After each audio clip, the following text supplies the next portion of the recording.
My shots sit down a little more. I feel much more confident, calm. I could see punches a little more. My movement is a little more sure. Yeah, it's coming along great. Everything's coming along good. That's all I can say. Well, if you're in some sort of confrontation with someone face to face, you get that adrenaline rush a little bit. So for a fighter, it's the same type of thing. You get a big adrenaline rush. Um, you see the other guys throwing hard. You start breathing heavy. Your eyes start getting wide. You want to start making quick moves. But as you start maturing and seeing it more and more as fight, your breathing starts to calm down.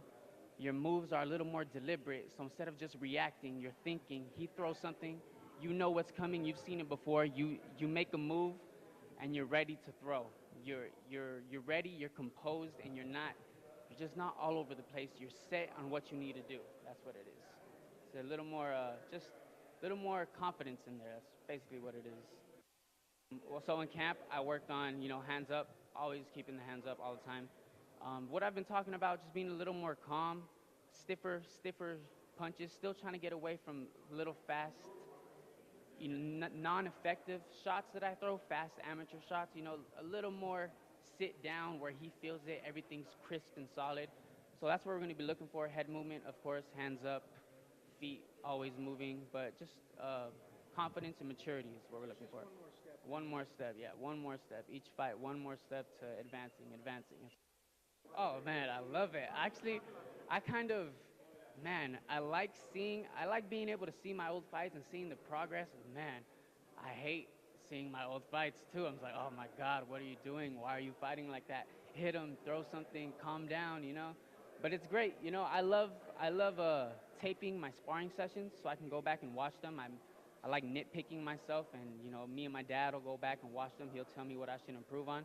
So it's great that my fights are being recorded, easy access to them, and yeah, it's great. It's awesome. I love it. And then it gets my fans, anyone who wants to come see me fight, they can check it out. Best in Boxing YouTube. My opponent, he's big. He's a tall guy. He seems, pretty big and hefty and strong. He has some sort of fundamentals, but from his fight on Best in Boxing, which you guys recorded, it doesn't seem that he throws with conviction. He throws the hurt. He throws just to throw. He's just trying the fundamentals, going through the movement. Once he gets hit, he likes to move back. He'll move back. He'll move back. Not too much of a head mover. He likes to keep his hands up. He puts his guard high. So I plan on throwing to the head and ripping some body shots. You're going to see me throwing a lot of body shots this next fight. I love it. This preparation. Now I know, I go in there. First, when I don't know, I have a little bit of nervous butterflies. I don't know who I'm going up against. What are they going to bring? Are they going to be fast? Are they going to hit hard? How do they move? Now I know. Now I know what I'm expecting. I go to the gym confident. I'm coming here confident. I'm going to go into the fight much more confident because I'm expecting, what he's going to bring. And, his last fight was a couple months ago, so he can train and he can get better, but that's what it is. You can't change too much in that amount of time. So yeah, I'm pretty confident. I'm ready. I'm ready for tomorrow night. Boxing, yeah, exactly. You get to know.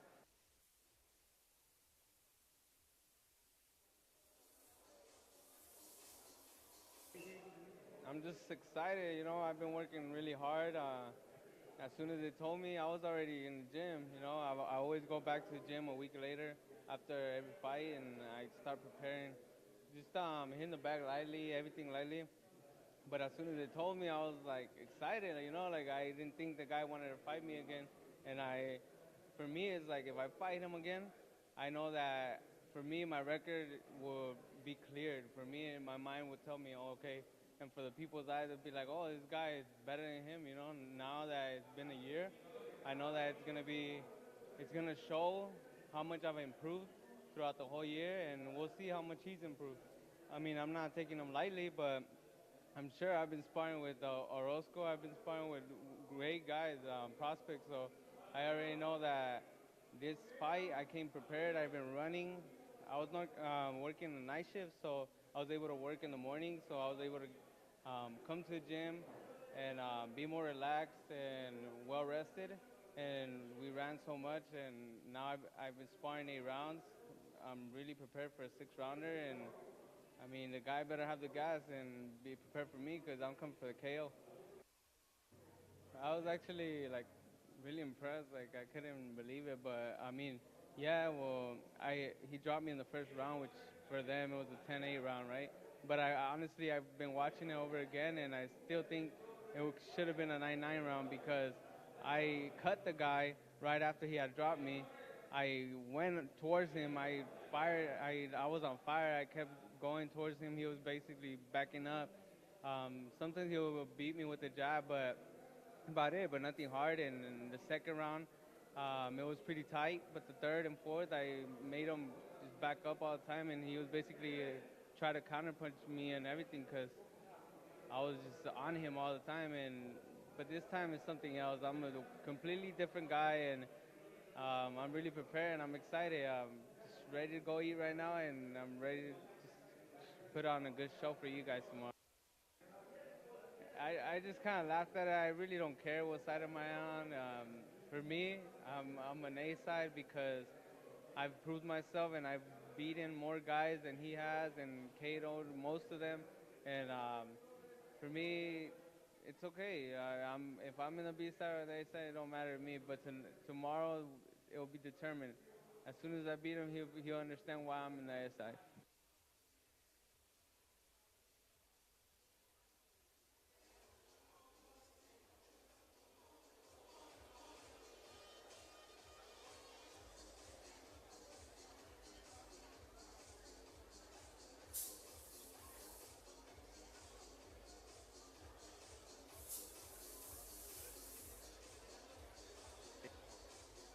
Debut, my pro debut.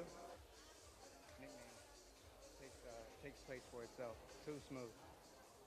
But now I am training out of the facility of Found Boxing, and my head trainer is Juan Medina.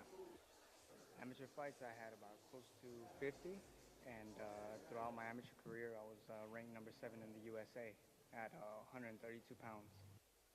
Um, you know, I wouldn't want to wait for another cycle of 2020 Olympics. You know, it was a goal, but to wait 4 years from now on, it's a lot of time consuming process, and then maybe you know they have their favorites in the qualifiers and all that, so you know make the decision.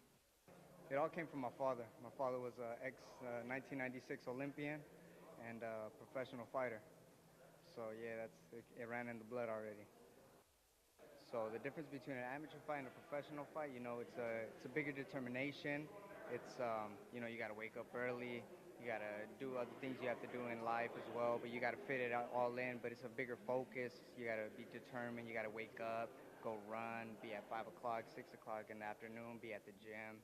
So it's a bigger determination and a bigger focus towards a bigger and better dream.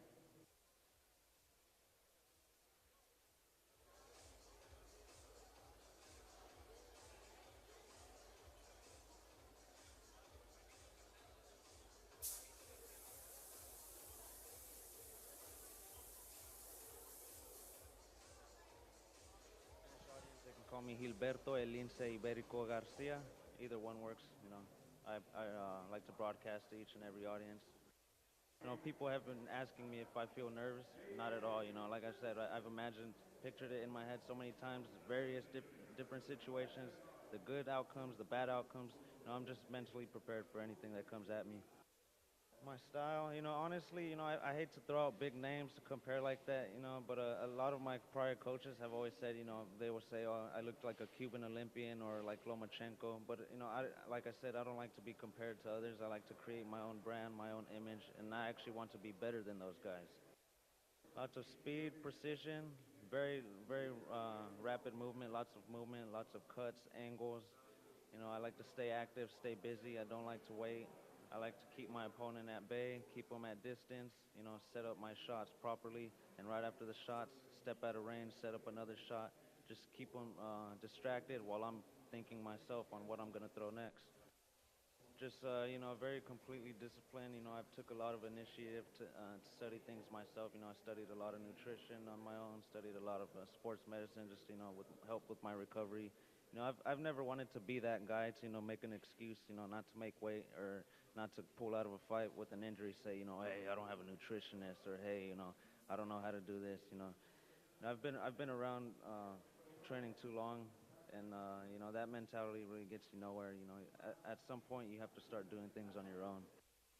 Honestly, aside from the obvious being a passion, I've just, just been through a lot of downs in my life these last few years.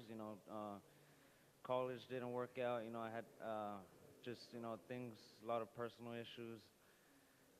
But I'm at a point where I need to build a career for myself. I need to know, I didn't grow up with any male role models. I didn't grow up with a father figure, any sort of things. I had to force myself to become a man, and it's about that time to step up. So at the end of the day, what my goal is, like I said, school really isn't an option due to acts, personal issues, things like that. So my goal is to build a career out of this, and from there on out, I'll invest in my own and future other endeavors, other careers. That way, past 30, 35, I don't have to get hit in the head anymore. Yeah, I'm more than excited. You don't know how thankful I am to Mr. Messina and Mr. Rios, because at the end of the day, I'm just another face to them, and for them to actually see something in me, to give me this opportunity, it just makes me even more excited to go out there and show what I'm made of.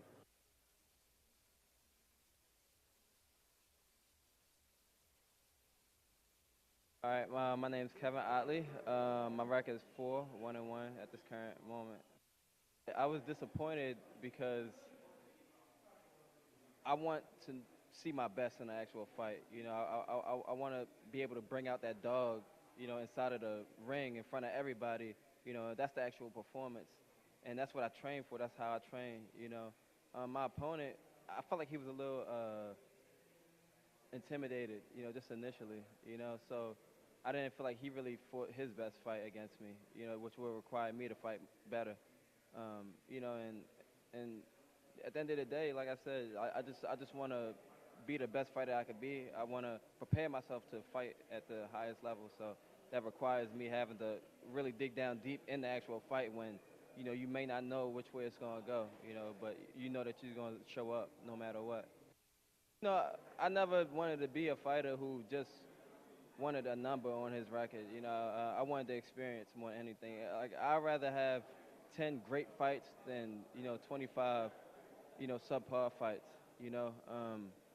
You see a lot of guys now who are coming up in the professional rankings, and they don't have that many fights, because they've gone and they've conquered, bigger names earlier on, and they've taken those risks. That's just the image I always had for myself, before I even became a professional. It was just like not really like, taking like easy fights. Be a great fighter. Everybody know you could be a great fighter, but it's still like so much more that comes along with being a pro fighter and fighting at certain levels. And you gotta really be comfortable in the ring, as a professional fighter. Any little thing could throw you off your game for that fight. And the one fight that I lost, that's what it was for me. It was just, it was just one thing that really kind of threw me off for that fight, and I ended up losing by a round. It was a fight I could have won.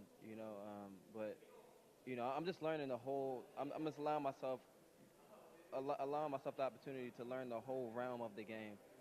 So that like I'm not caught off guard no matter what comes at me. Just being able to like, okay, just come my way. I didn't expect that, but I'm prepared nonetheless. So that's just what I want to do. And, I had an opportunity to go up to Robert Garcia's gym and spar up there while Mikey Garcia was in camp. But I learned like the mental preparation, that I went when I was going up there. I was thinking like I was going up there for actual fight, and like and the preparation I went into was like not being like too excited, not that excited at all, but being somewhere in the middle, and that's translated with me to be able to perform consistently the same way every time, and like, that's what makes me excited and looking forward to performing in front of people, because like now I'm actually being more in control of myself, on the emotional realm, on like, all these other aspects that people don't really bring up, in boxing a lot.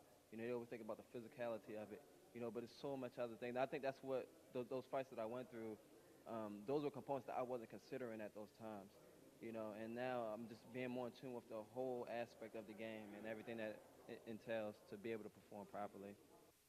A lot of energy, a lot of punches, a lot of honestly, just domination. To be honest, like just look like a real professional fighter. Um, a fighter who knows what he's doing, who's throwing strong punches, who's being smart, not wasting any punches, um, and somebody that's just clearly like the top dog. That's what I'm looking for. That's the only way I'll really be happy come tomorrow by the end of tomorrow night. So.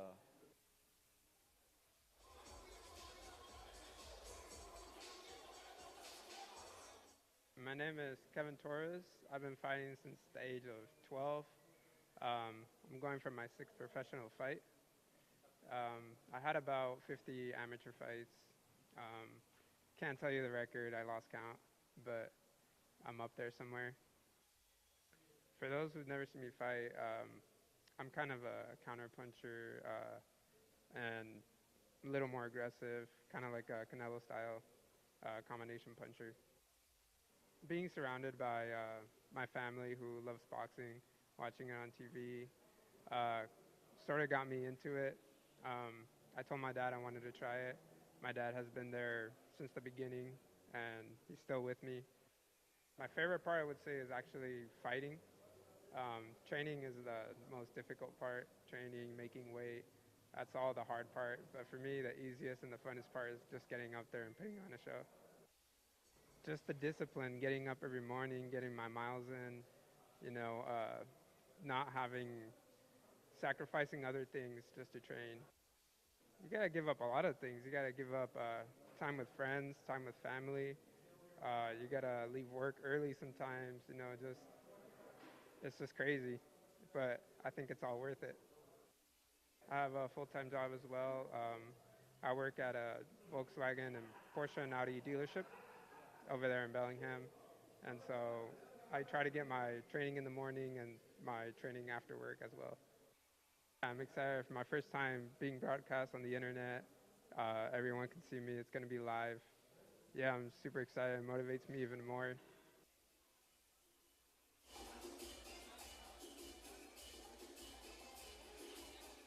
Yo soy Mario Alberto Ramirez Campos y llevo el récord de 6-1.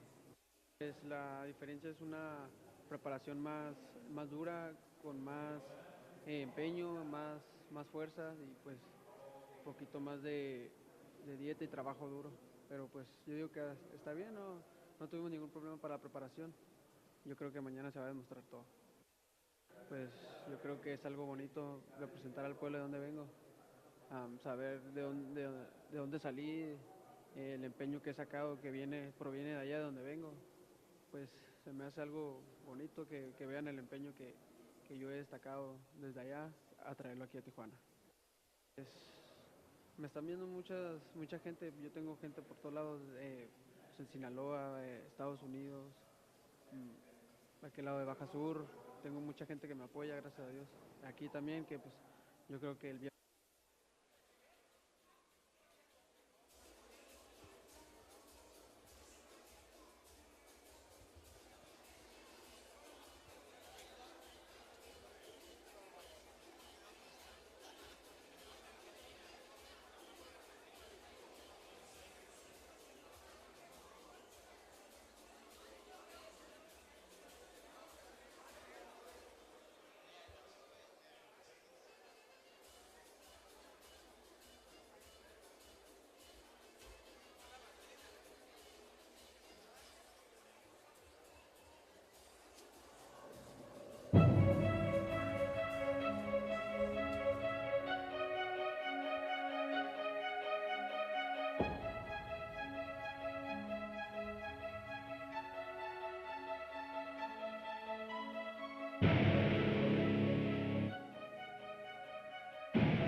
everybody, Marcos Villegas here, and welcome to a very special live edition of the Best in Boxing, emanating here from Baja California, Tijuana, Mexico, here at the Salon Mezzanine, where for your viewing pleasure, we will be streaming 10 live fights here tonight.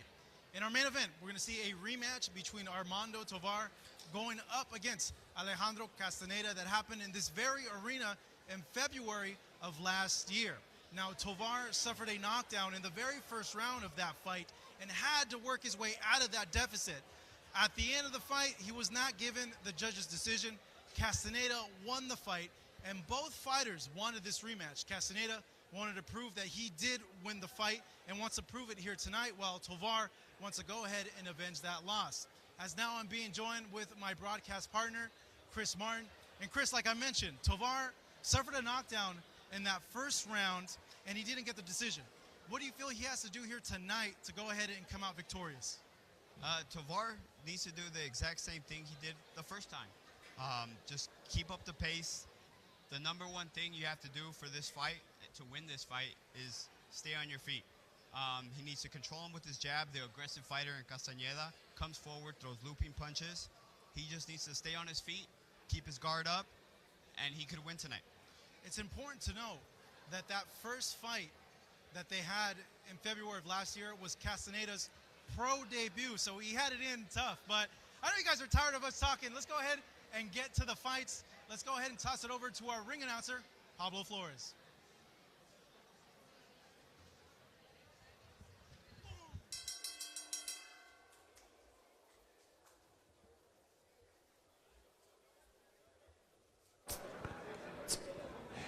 Damas y caballeros, esta es la tercera llamada. ¡Comenzamos!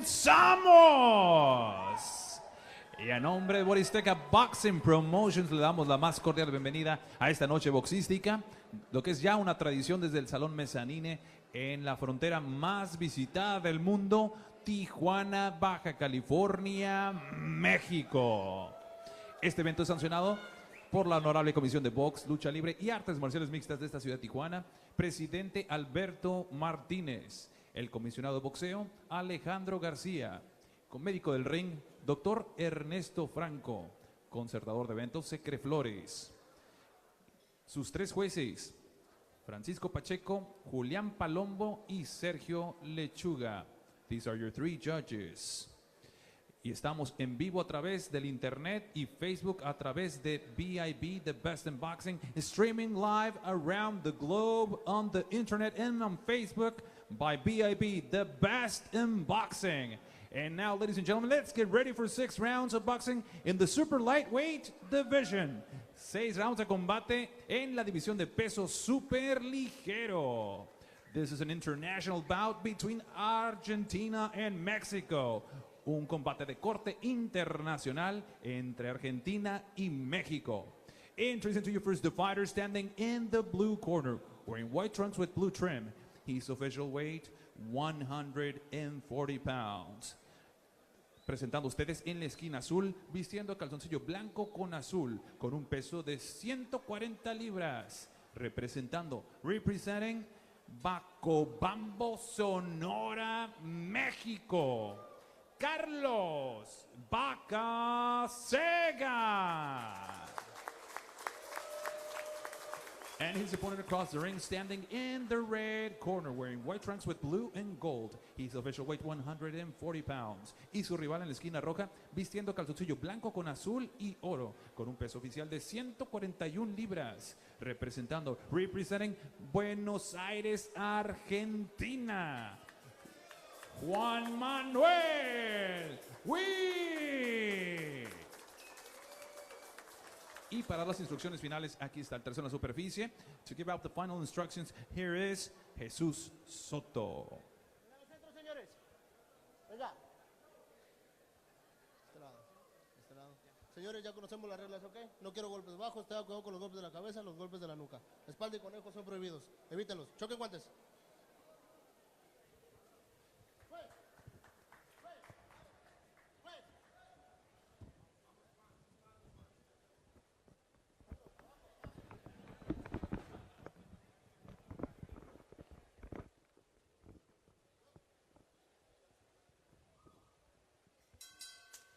Well, they are gloved up, and we're ready to go here at the Salon Mezzanine in Tijuana, Baja California, Mexico. Marcos Villegas being joined with my broadcast partner, Chris Martin, as we're seeing Juan Manuel Wiit from Argentina in the white trunks with blue trim going up against Carlos Bacacega in the white shorts with blue trim here in our very first bout in round number 1. Juan Manuel Wiit coming in from Argentina with a 35-0 record, and his opponent coming with a 5-40 record, Chris. Yeah, so both experienced, both sides of the spectrum. A lot of losses, a lot of wins for Juan Manuel.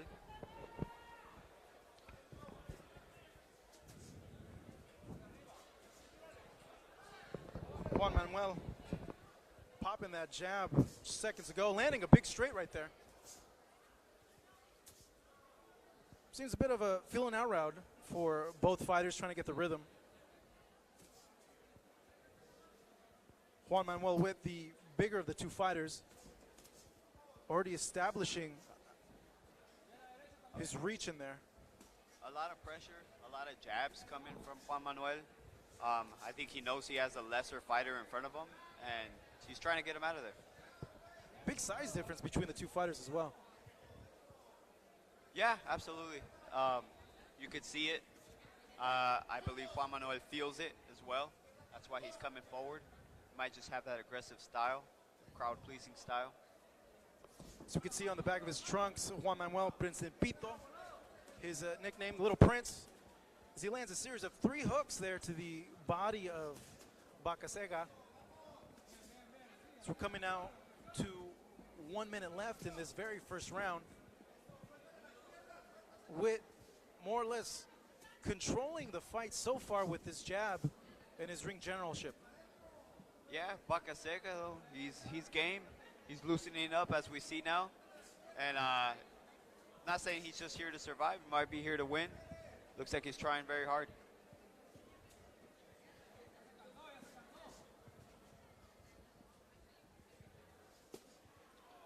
Nice hook there to the body by Wiit.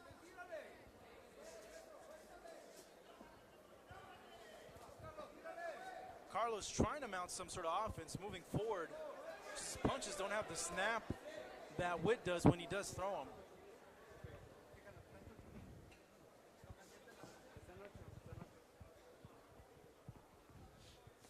As we come now to the final 10 seconds of round number 1.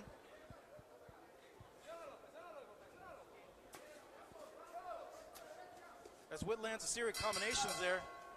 To end the first round, a round in which he did very well to control the tempo of the fight. Showed a lot of ring generalship in there. Yeah, like I said earlier, I think he knows he has a smaller man in front of him. And he just needs to keep up the pressure if he wants to get his guy out of here.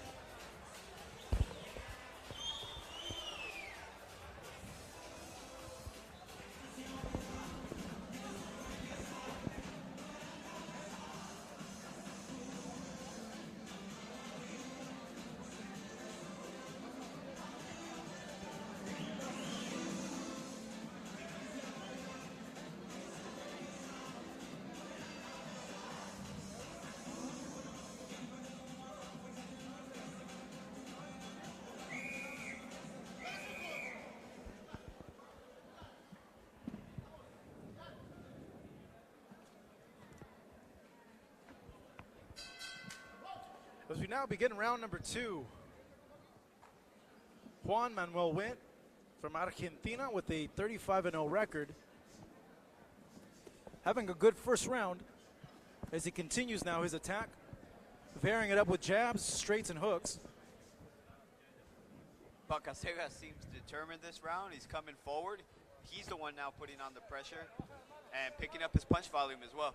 He had a big right hand right there, though, just a moment ago. As Wiit continues the pressure now. Yeah, Witt's still the bigger puncher, but I think Bacacega is starting to warm up, starting to bring on a little bit of pressure and give him a challenge. You know, that's why we're here. Witt coming forward. Sneaky left hand right there.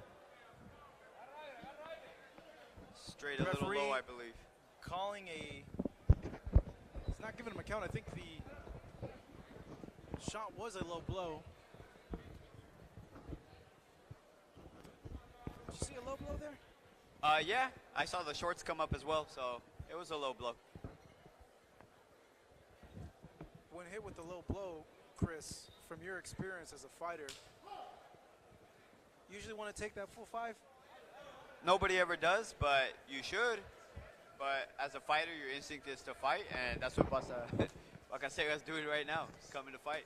Wiit continues the pressure, landing the bigger shots against a Wiit who's a lot smaller than his opponent. Excuse me.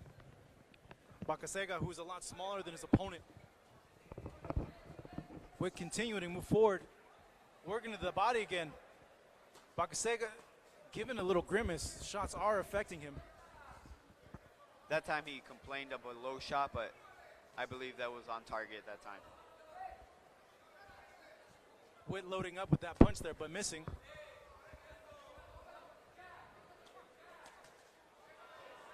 Hooks exchanged by both fighters. Bacacega looking like he's almost mounting another rhythm, but another low blow being called there by the referee. That did not look low to me. I believe that was a clear low blow by Wiit.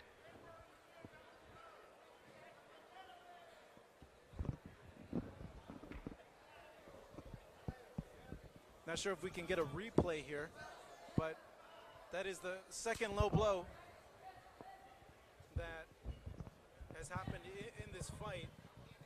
At what point you gotta wonder, when is the referee gonna take a point away? Yeah, absolutely. I mean, they're not intentional, but they are taking some steam from Bacacega. He needs to keep into account that it's taking a toll on the fighter, and it could affect the fight. As Wiit continuing to pressure in this fight. And still throwing to the body, not letting those low blows get to him. And he's imposing his size on Carlos Bacacega as well. Big shots there being landed by Wiit. As Carlos so far having no answer for the much taller Wiit, grimacing a bit. He might have injured his shoulder as he's holding at this point, as he eats a right hand, and he's shaking it out a bit. He has not thrown a, well, he threw a punch there, but before that he had not thrown a punch from that left hand. And you wonder when the corner has to step in, because he's taking a lot of big shots right now. So coming to the end of round number 2, Wiit seemingly in control those first 2 rounds of the fight.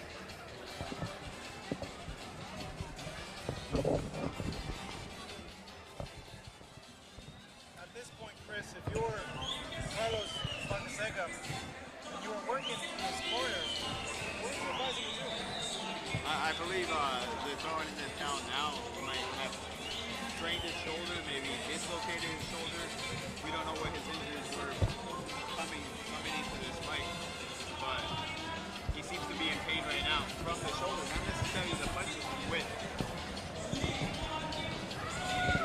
As we see now, the corner of Carlos Bacacega, well, we did see the corner of Carlos Bacacega.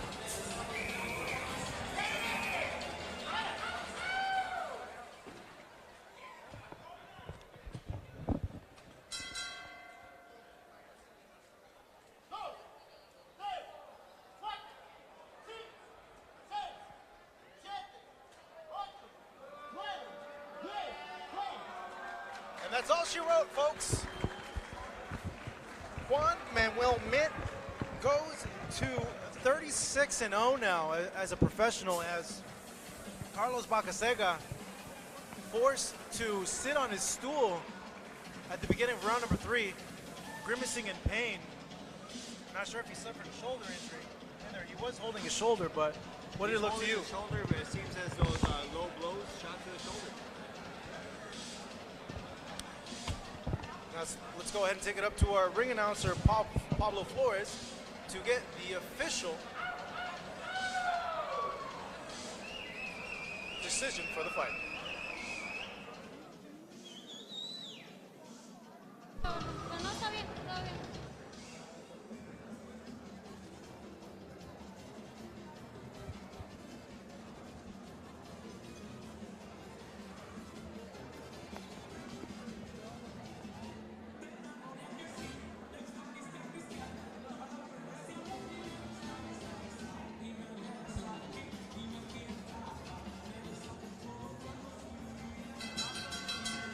Damas y caballeros, este combate llega a su fin con un tiempo de 10 segundos en el tercer asalto. We have the official time of 10 seconds into round number 3. Declaring your winner by the way of technical knockout. Su ganador por la vía del knockout técnico de Buenos Aires, Argentina, Juan Manuel Wiit.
Damas y caballeros, Boristeca Boxing Promotions presenta el siguiente encuentro pactado a 6 rounds en la división de peso Super Welter.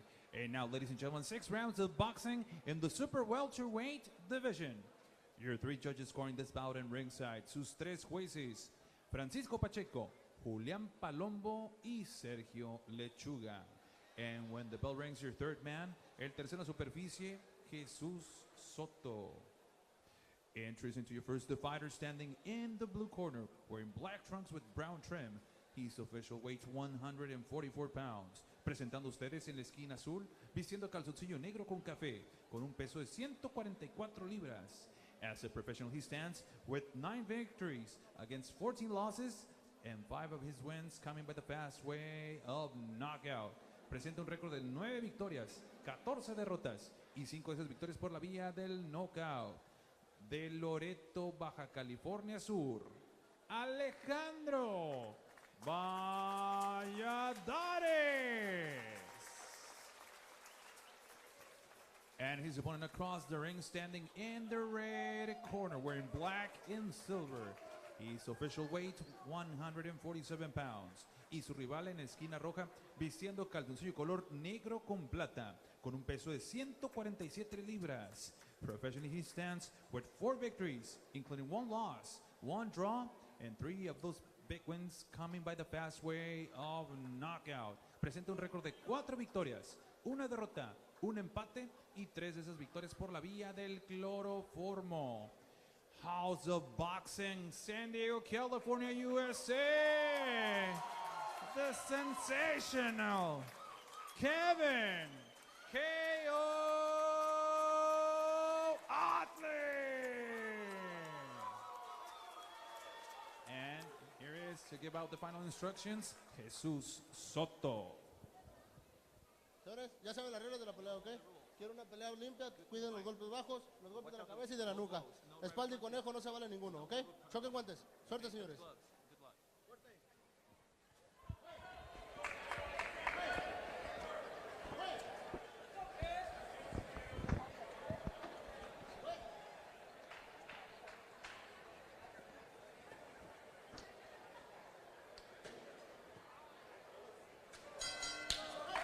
Here we go, folks. 6 rounds in the welterweight division. Kevin Ottley in the black trunks with silver trim going up against Alejandro Valladares of Laredo, Baja California Sur in the black shorts with brown trim. Ottley, the fan favorite here. A lot of cheers for him when he was announced. Fighting out of the House of Boxing gym in San Diego, California, as the two fighters exchanging a series of punches just moments ago. Yeah, and right away, coming out with a solid jab, solid base. Ottley is taking control of his opponent right off the bat. Something you need to do in every professional fight, right off the bat, take control. So lands a series of punches there on Valladares. Valladares finally answering back. Coming in with a record of 9-14. A lot more experience than the young Ottley. You could tell Ottley the more technical of the two. Yeah, right now Valladares is just going to have to weather the storm, see what he can do. And from the looks of it, he needs to get in close. He needs to stay on the inside because he's not going to win the outside game against Ottley. He's such a good, slick boxer, as we can all see right now. Ottley having a reach advantage over Valladares. And he's using it well, mixing in his jabs, his uppercuts on the inside and on the distance as well. Yeah, that's another hurdle Valladares has to get over, is that reach. Ottley using it well.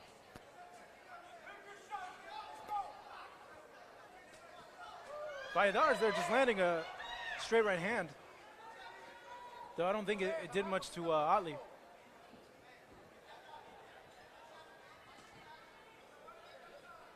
Ottley continuing to work little by little, and pressing forward, working in the middle distance, shooting that hook, the combinations there to the body.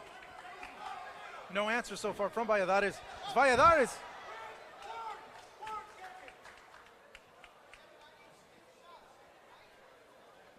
Taking a low blow, I believe. It's the ref not giving him a count.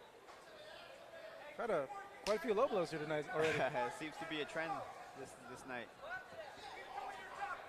Ottley, though, shooting that jab, continuing to work. Just coming to the last 30 seconds of round number 1. I don't think much of a feeling out round for Ottley. No, he went straight forward to Valladares, taking it to him. You know, and right before the low blow, he was taking it to him, making Valladares back up, which should be the game plan of Valladares. As Otley's a very good defensive fighter, as we can see, kind of doing the little Mayweather right there. Finishing strong in this round number 1 as well.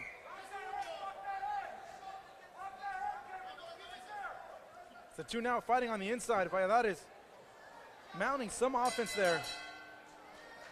As the first round officially in the books here in Tijuana, Mexico.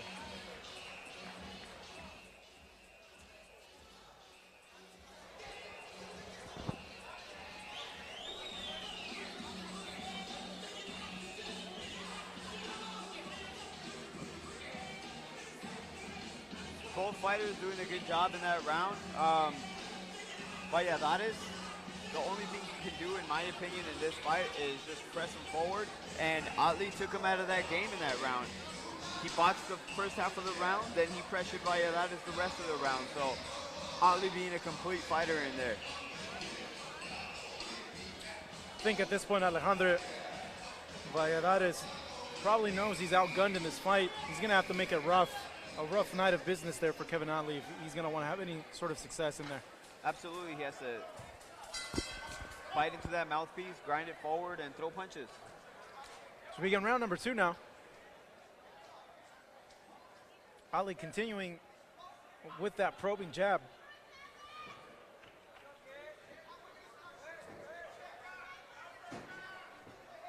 Good jab by Ollie. It's not necessarily just a range finder. He's snapping back the head of Valladares and then letting go right after. This is exactly what they teach you to do in the gym. And Valladares needs to shoot back punches, and he does so right there, landing a hook. Nice left hook by Valladares. But he can't allow Ottley to get into a rhythm where he's throwing 3-4 punches and has no response. Ottley pushing him back against the ropes. Both men doing some good work now on the inside. And this is the only chance that Valladares has, is fighting on the inside. And Otley's giving it to him, but Otley's taking control of this situation as well. But Valladares finally throwing punches, though. He eats a right hand there. As Ottley pushes forward. An uppercut there, double. Nice uppercut by Ottley.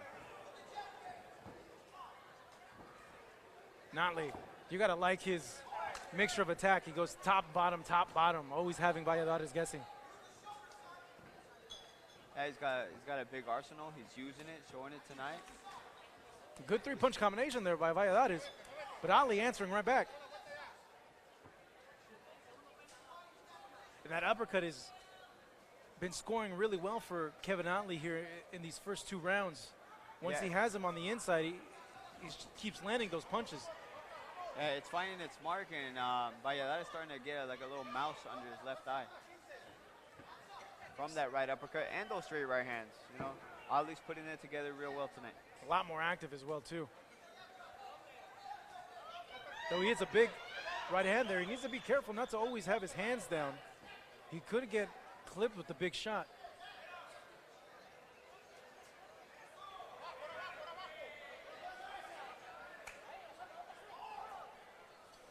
Both men doing work here on the inside.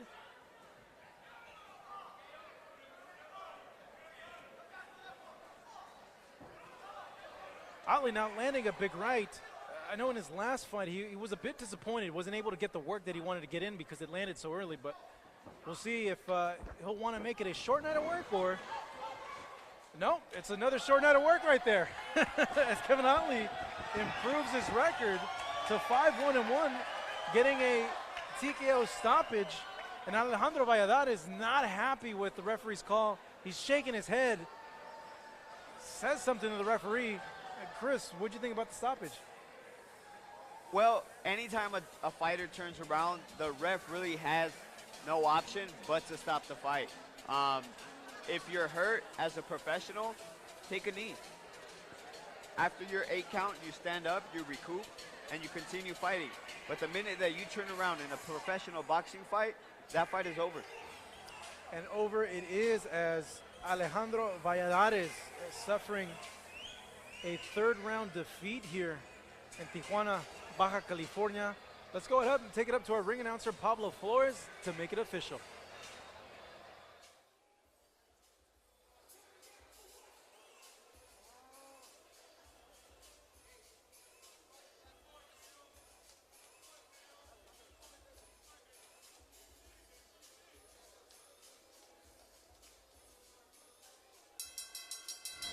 Damas y caballeros, este combate concluye con un tiempo de 2 minutos 44 segundos en el round número 2. We have the official time of 2 minutes 44 seconds in round number 2. Declaring your winner by the way of TKO. El ganador por la vía del knockout técnico. From House of Boxing, San Diego, California, USA. The sensational Kevin KO Ottley.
Damas y caballeros, Boristeca Boxing Promotions y VIP The Best in Boxing presenta este siguiente combate. Está pactado a 4 rounds en la división de peso Super Welter.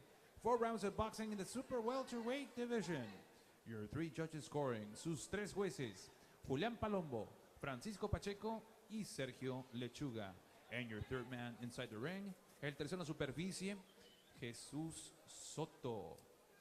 Introducing the fighter standing in the blue corner, wearing red trunks with black trim.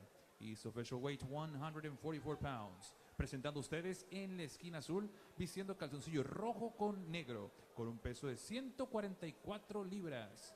Representing La Paz, Baja California Sur, Javier Olachea.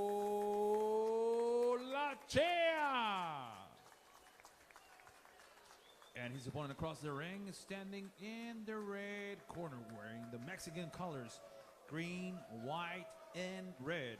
His official weight 147 pounds. Y su rival en la esquina roja, vistiendo los colores mexicanos, verde, blanco y rojo, con un peso de 147 libras. As a professional, he stands undefeated, with 4 victories, no losses, 1 draw, and 3 of those big wins coming by the fast way of knockout. Presenta un récord de 4 victorias, 0 derrotas, 1 empate y 3 de esas victorias por la vía del knockout. Hailing out of Bellingham, Washington, by the way of Mazatlán, Sinaloa, México, Kevin Torres.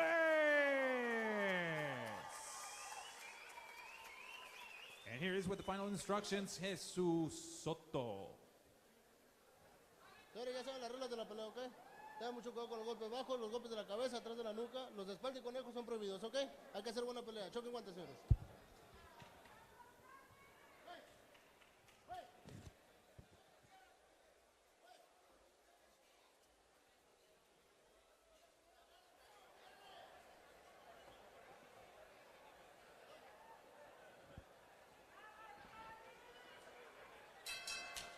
Here we go, folks. 4 rounds in the super welterweight division. We're seeing in the white trunks with the trim of the Mexican flag, Kevin Torres, 4-0-1 from Bellingham, Washington, going up against Javier Olachea from La Paz, Baja California Sur.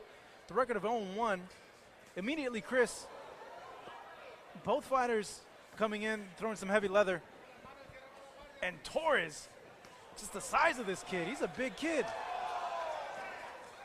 Yeah, you could tell he's big in size, and he's also fast. He's got a lot of good footwork. And that's it. That's all she wrote. Kevin Torres with the sensational first round knockout of Javier Olachea with a resounding hook there. And you used the exact word to describe that knockout, sensational. That's one of the best knockouts I've seen in a very long time.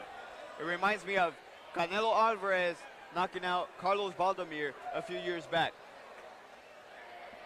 And he only needed about 50 seconds in that first round to score that knockout. As we see Javier on the floor here, obviously the first thing that comes to mind is we hope he's okay, as he's getting checked out here by the ringside doctor. Javier Olachea did come out a little aggressive. Kevin Torres just simply timing him from the beginning, timing him. Big left hook.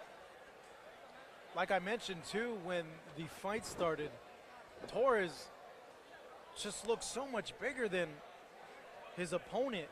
Looked like he was a weight division maybe above him. Big kid. Yeah, solid. That punch proved it. Definitely a bit too much for Javier Olachea. As the ringside physicians are still attending Javier Olachea, certainly do hope that he's okay. At the end of the day, both fighters, and fighters in general, they are fighters, but they do have families to go home to. So we're seeing movement now from Olachea. Appears to be aware of what's going on there. So now he's being helped up. As the crowd here giving him an applause. Seems to be okay.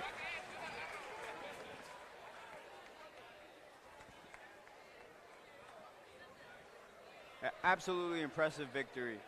Yeah, well, that's going on the highlight reel for sure. People are going to want to see more of Kevin Torres, that's for sure. Yeah, I mean, definitely. It was only 50 seconds. The fans want more. Hopefully, Boristeca Boxing brings them back.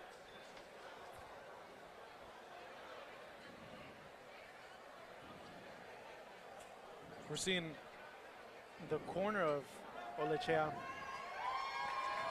Javier, disappointed. We're seeing Torres now walking over to the corner, paying his respects to them, and that's good to see good sportsmanship by him. As the crowd acknowledging that as well.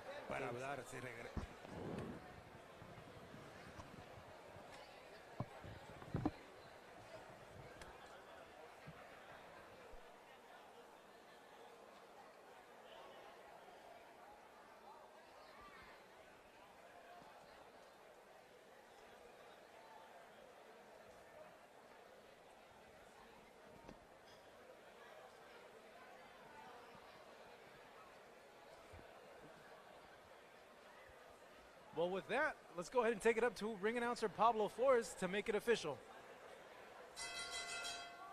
Damas y caballeros, este combate llega a su fin con 43 segundos en el primer asalto. We have the official time at 43 seconds coming into round number 1.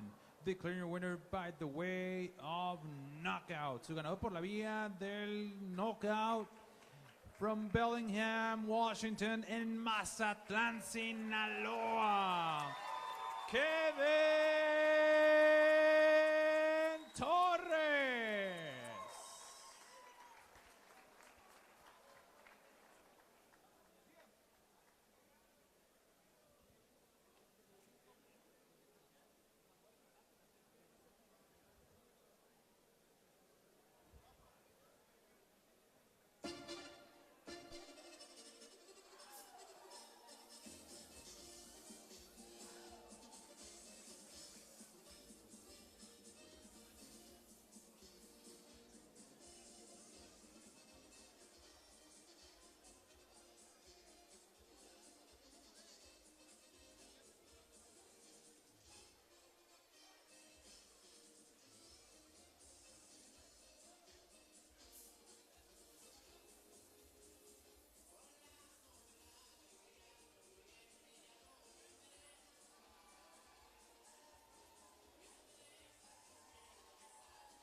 Damas y caballeros, Boristeca Boxing Promotions, en asociación con VIP, The Best in Boxing, presentan este encuentro pactado a 4 rounds en la división de peso pluma. Let's get ready for 4 rounds of boxing in the featherweight division. Your 3 judges scoring this bout in ringside. Sus 3 jueces, Sergio Lechuga, Julián Palombo y Francisco Pacheco. And when the action begins, your third man, el tercero en superficie, Jesús Soto. Introducing to you first the fighter standing in the blue corner, wearing blue trunks with red trim. His official weight, 121 pounds. Presentando ustedes en la esquina azul, vistiendo calzoncillo color azul con rojo, con un peso de 121 libras. Making tonight his pro debut, haciendo su debut profesional de Loreto, Baja California Sur, Antonio Verdugo. And his opponent across the ring, standing in the red corner, wearing black and silver. His official weight, 121 pounds. Y su rival en la esquina roja, vistiendo calzoncillo negro con plata, con un peso idéntico de 121 libras. También en esta noche haciendo su debut profesional. And he's making tonight his pro debut, hailing out of San Diego, California, USA. From Bound Boxing, Brandon Cruz.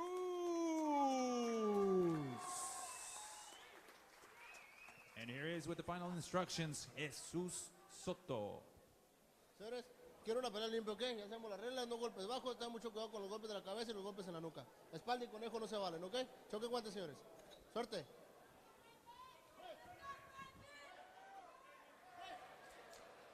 Featherweight action on our way over here in the Best in Boxing. I am Marcos Villegas, being joined alongside with Chris Martin, my broadcast partner, and Saul Rios, El Jefe, over here for Best in Boxing.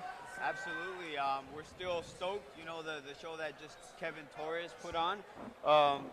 Tell us more about, are we going to see more of Kevin Torres in the future? Yeah, hopefully we want to bring him over. I just want to tell you guys, Kevin is my nephew. So he runs, boxing runs in the family. So I brought him over from Washington, and this was his fight number 6. First time he fought in Mexico. Okay. So boxing does run strong in the family. Saul Rios, former fighter, now promoter. And you could see it in his nephew. Great fight, great action fighter. Similar style to Canelo, I believe. I made the comment that knockout reminded me when Canelo knocked out Carlos Valdovinos many years ago. And, you know, seems to have that KO power similar to Canelo. Yeah, it was very surprising to see him in action. This is actually my first time I see him boxing live, because all his fights have been done in Washington. He's from a small city called Bellingham, Washington, from the border of Canada. So I brought him over to Tijuana, and hopefully we can build him up. And he seems like a hot prospect. He has he's a counter puncher, a good boxer, and he has a lot of power. As we're seeing right here, right now in the first round, both fighters pro debuting. Brandon Cruz in the black and white, Verdugo in the blue with red trim. Both fighters give and taken in this fight. Yeah, you're saying it give and take, but I think Brandon Cruz has landed the harder punches in this fight. As Verdugo seems a little bit off balance. Cruz pouncing on him now. Verdugo doing the smart thing and clinching up. Prospect out of San Diego doing his pro debut, but he was a very good amateur. He had a very good amateur career. You can see it in the way Brandon Cruz stands. His fundamentals are there. That leads to punching power, as we saw with that left hook. Put Verdugo in trouble there a few seconds ago. Yeah, you can tell his punches are very sharp, and he has a very, very nice style. I'm digging the shorts choice. I'm loving it. The kid has style. And he got flash too in his punches. He got power as well. Yeah, those shorts remind me from Macho Camacho, very flashy. There you go. So we're coming down in the last 30 seconds of this very first round. Cruz more or less having his way with Verdugo. Verdugo game though. Throwing punches when he needs to throw punches. though it seems he is a bit outgunned so far in this first round by Cruz. Yeah, Marcos, class starts to tell over time. They were pretty much even in the first minute. Whoa, that was a good punch by Verdugo to close the round. But it seems to me as though Cruz is taking over at the end of that round, and maybe as the fight progresses, he'll most likely take Verdugo out early. But Verdugo has 3 more rounds to go ahead and do more work. Excuse me, 2 more rounds to go ahead and do more work. To try to climb out of that deficit that he finds himself in, losing that first round to me. Well, and to everyone, once again, thank you, Saul Rios, for being here, putting on a great show. Good luck to Kevin Torres in the future. Excellent fighter. And thank you guys for having me over. I just want to say hi to all the boxing aficionados, and just to let you know, thank you for following Best in Boxing. We're gonna continue, pursuing this and giving you guys great fights. So we begin round number 2. Both Cruz and Verdugo making their pro debuts. So getting that first fight jitters out of their system in that first round. Yeah, and right away, Brandon Cruz seems to be a little bit more comfortable this round. Verdugo complaining a little bit about the canvas there.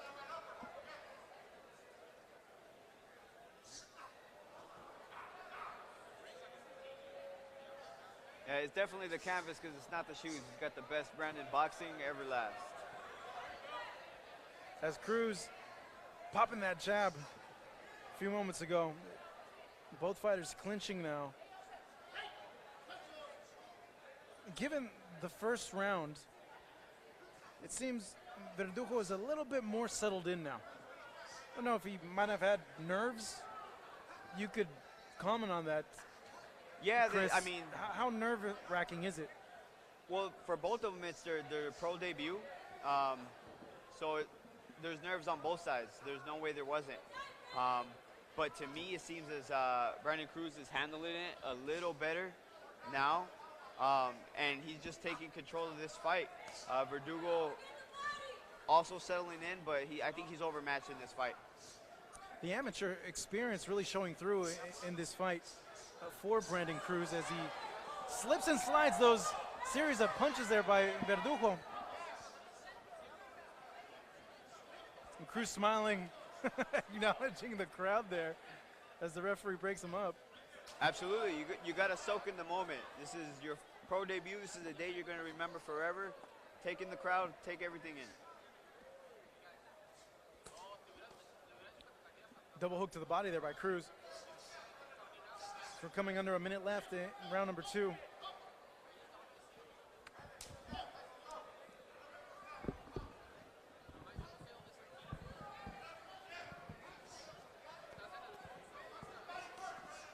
Verdugo finally answering back, landing a hook to the body, continuing his work. Cruz now answering back. Verdugo now on the offensive, though he's eating punches to the body there as both fighters clinch up again.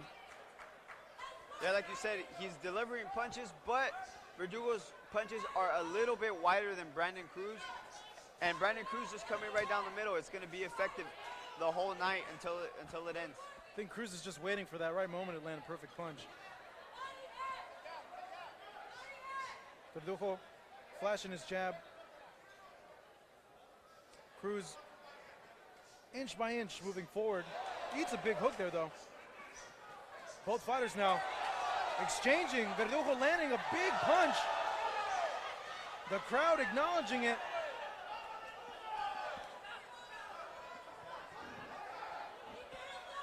Both fighters having a very back and forth second round. We come to the end of round number 2. Verdugo getting his second win possibly in there. Landed some good shots at the last frame of that round.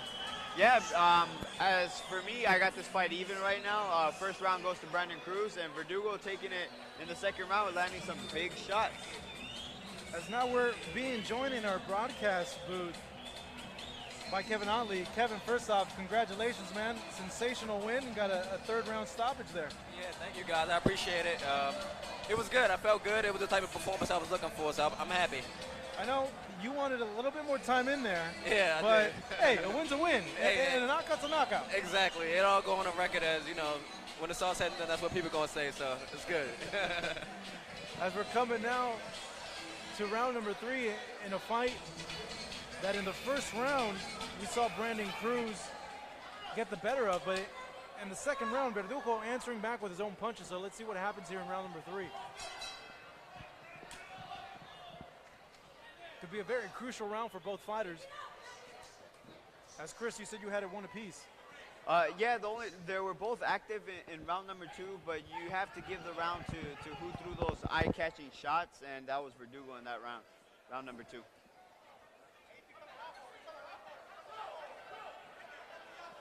I still feel as though Brandon Cruz is a little bit more composed, able to do what he wants in there, but somebody that throws constant punches and bunches is always going to give you trouble. The two exchanging in the middle of the ring. This is the type of fight people want to see. Very entertaining fight so far. That's why everybody comes to see Boristeca boxing. Kevin, what are you seeing in there from Brandon Cruz that you like? That I like the aggression. I really like the aggression. He's stepping forward, and you can tell that he really wants to land some hard shots, but I see a lot of things that I don't like, and I think there's a lot of things that Brandon could be doing to make the fight a lot easier on himself. Using the jab, first and foremost, you can see that he has just more skill just off of the way he's throwing his shots, but he's not using that jab. And I think he has a little bit of a longer reach than Verdugo, so I would like to see him use the jab a lot more, The two exchanging in the middle of the ring. Cruz plodding forward, eating a jab right there. I think having the big fan base has a lot to do with it. The fact that you don't do what you want to do, because you want to impress everybody here and you kind of go away from your game. But I think this round, Cruz is starting to pick it up. He's starting to come back to his fundamentals, like Kevin's saying. So, yeah, your first fight too, it's a lot riding on that. And when you have a lot of people coming out to watch you, you may not necessarily be in your complete comfort zone. So.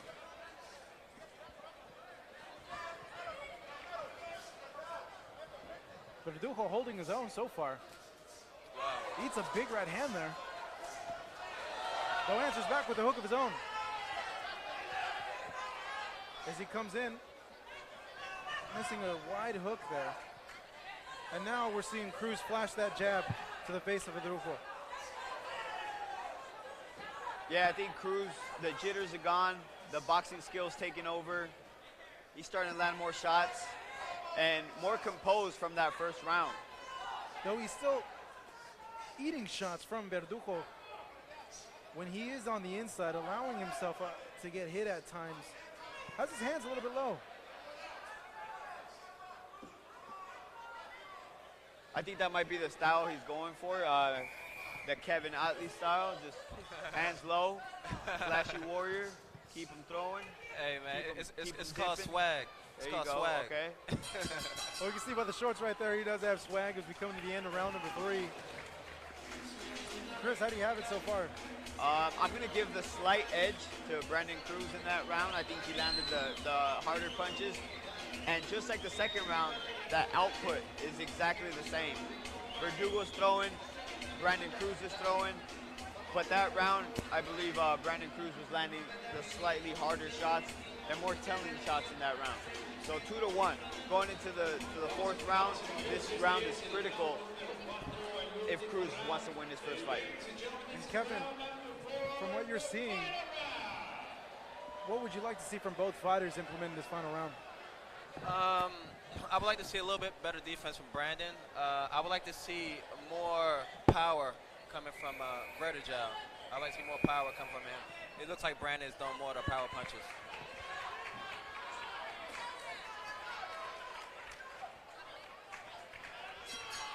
Here we go, the fourth and final round. Finally making it to 4 rounds here. We've had knockouts and stoppages the whole night.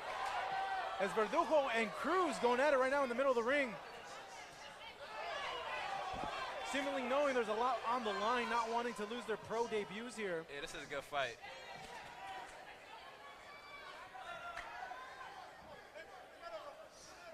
like you said, you don't want to lose your first fight. You know, they're both coming out here and putting it all on the line.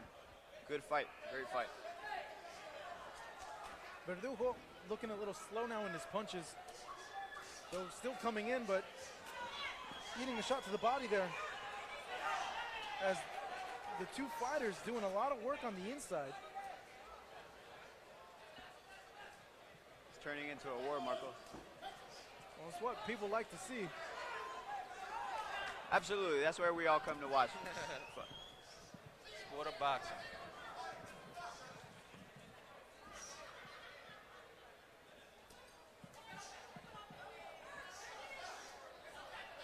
Verdugo now complaining of a potential headbutt. Referee, though, calls action back to the fight. Both fighters acknowledging that happened. And right away, Cruz just throws a punch right at him. Yeah, he's throwing bombs now. I think he really want a knockout, it looks like it right now. See if he got the energy for it.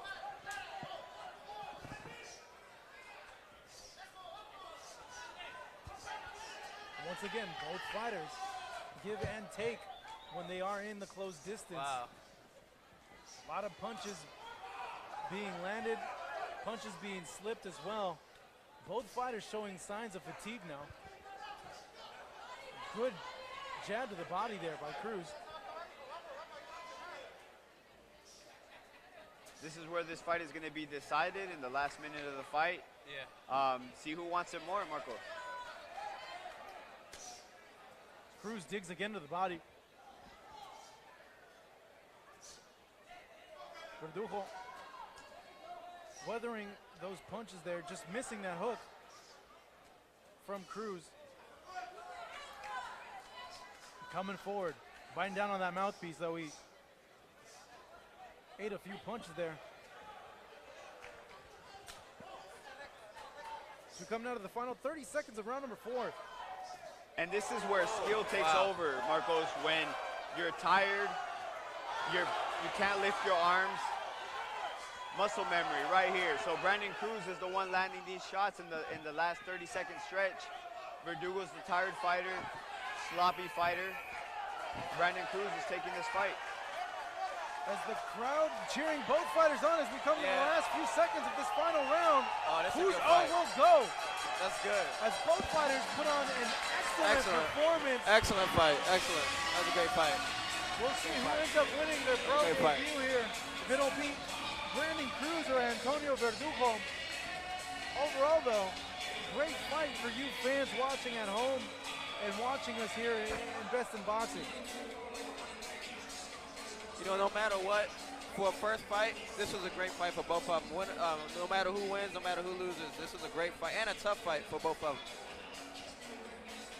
Pretty much the point that I was going to touch on, that's what you want your very first fight. You don't want an easy knockout. You want a fight like this where you're going to learn, you're going to grow, and like Kevin Ali just said, both fighters, win or lose, they got a lot of experience from this fight. Absolutely. Welcome to the pros. And what a way to be welcomed to the pros in a fight like this. Such a tough fight.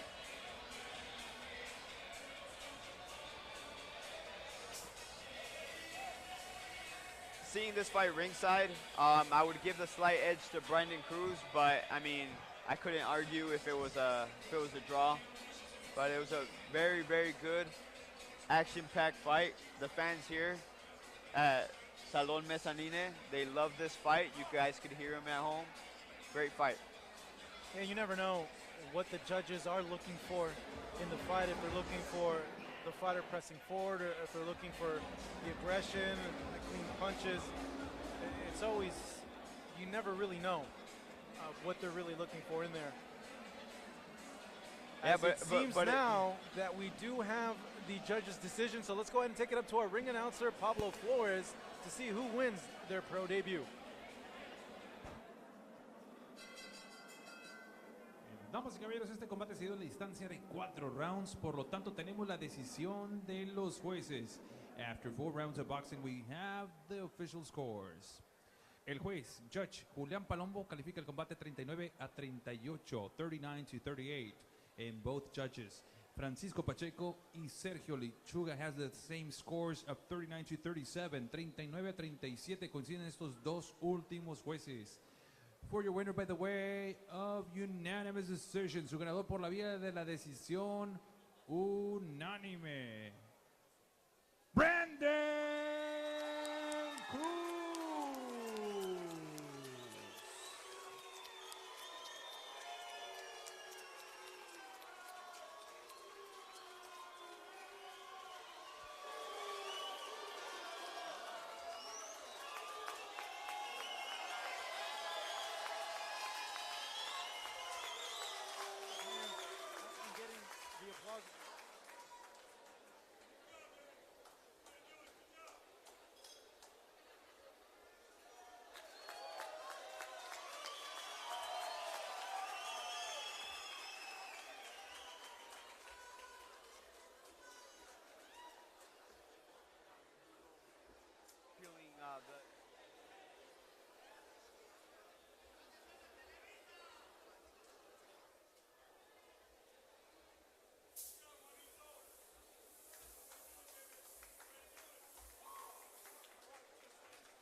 Damas y caballeros, Boristeca Boxing Promotions en asociación con BIB, The Best in Boxing, presenta el siguiente encuentro pactado a 4 rounds en la división de peso pluma.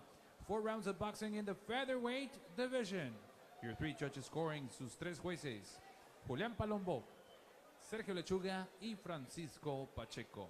And your third man inside the ring, el tercero en la superficie, Jesús Soto. Introducing the fighter standing in the blue corner, wearing blue and red. He's official weight 122 pounds. Presentando ustedes en la esquina azul, vistiendo calzoncillo color azul con rojo, con un peso de 122 libras. As a professional stands with 7 professional bouts. Cuenta con 7 combates profesionales de la capital baja californiana, Puritito Chicale. José Luis Leal.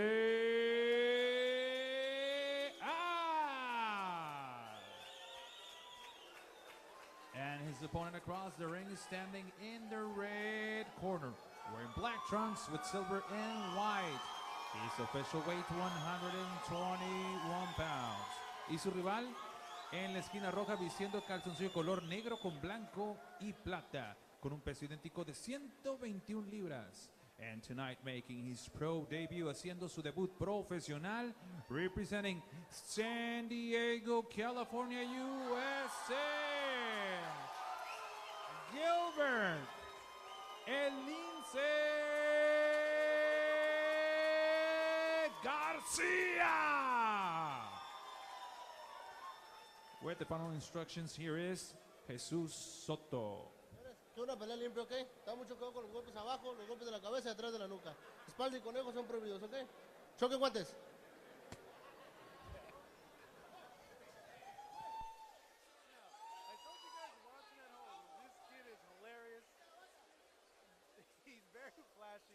Showboats a lot. Yeah, but he's in there with the Gilbert Garcia, who got this death stare on him, just mean mugging him right from the beginning. And here we go, round number one. Let's see what we get here. As Leal comes running in now, throwing haymakers to the body. I think he's giving us a little bit of the drunken master moves. He might be channeling his inner Emmanuel Augustus as he's landing, though, a series of hard shots to the body. Wow. Garcia might not be expecting He said, this mad rush from him. I want to win today. Leal throwing a haymaker, and oh, that was bad. That was a bad headbutt.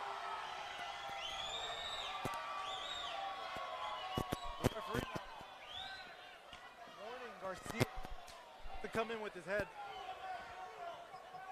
We continue the action here. Leal winding up. Hesitant, but threw a flurry of punches there. Not sure they all got in. I don't know about you, Kevin, but that's one thing I was never taught was the wind-up. Yeah. The wind-up in the gym. Well, no, I was never taught that either. I think that comes from pure imagination, but and watch too many Ali films. But I don't know. Let's see if it works for him. As Leal winding up for another punch, lands to the body. As he getting the crowd into this fight. He was met with boos earlier. Now he's being met with cheers as he edges on Gilbert Garcia, who's been very patient so far in this first round, There you picking go. his shots. Nice hook. As I was going to say, Gilbert Garcia is being patient. That's what you need to be with the type of fighter that Leal is. So just sit back, counter, and eventually you'll get him out. You know, that nervous energy that he has is going to wear out. It doesn't last long. Absolutely. Leal, though, having the round of his life so far. It might be true. He's landed a lot of punches so far. It could be just his awkwardness overall has really gotten Garcia off guard. You guys ever encountered a guy that was so awkward that it just threw you completely off your game? Not like this. I could think of one in my career. You know, I've had a long career, but, you know, he might Leal, be. though, landing a punch that staggered Garcia momentarily. Whoa. You know, every dog has their day, and this could be it for Leal. I agree. He's bringing it. Garcia, though, staying composed. Yeah, sometimes with awkward guys like this, it forces you to open up more than you're comfortable with, just because you gotta answer back, and sometimes being too composed isn't the answer. Yeah, and right now Garcia's taking his time. We have to remember this is his pro debut. Leal's already fought 7 times. Yes, he's lost 7 times, but you know, experience is experience. Coming down to the final seconds of round number 1. Round 1 over. Leal acknowledging the crowd. What a round from him. Yeah, I would give that round to Leal for sure, actually. On pure activity, definitely not ring generalship. Yeah, for sure. But what a nightmare start for Gilbert Garcia in his pro debut. Having a very difficult round number 1. Kevin. Yeah, but a good corner is going to get you through this. You know, that was a difficult first round. Leal is you know, herky-jerky. He's going to give you trouble. But like I said, the good corner, they're going to carry you out of that hole. Kevin, I was going to say, if you're Garcia and you're in that corner and knowing that you were supposed to dominate the first round, what do you go ahead and tell your fighter coming into the second round? Oh, man, do you want to win or not? Basically, you know, because at the end of the day, he only got 3 rounds left, so he has to start doing something, and then he has to think about winning. So we begin round number 2. Leal once again on the attack, coming forward, but eating a big punch. Garcia might be onto something now. Flashing that jab to the face of Leal, moving him back against the ropes. Finally able to let his hands go. Big hook, though, from Leal to answer him back. You gotta think also, how much of this pace can Leal keep up? Yeah, that's what I'm thinking. That's exactly what I'm He's thinking. throwing everything into those punches. Especially when you start hitting wind, that's when it starts to take its toll. Like right there, he's throwing big winging shots. He's not hitting anything, you know. Well, that looked like a dragon punch from Street Fighter right there from Leal. And there it is again. Just throwing everything but the kitchen sink there in these punches, really loading up. Garcia, at this point, has no answers when Leal is coming forward and just winging shots. Just wants to make sure he doesn't get clipped in there. If Garcia isn't careful, he might get tired, you know, so he has to really make his punches count. Garcia now settling in a little bit. Threw a series of punches there. Slips a hook.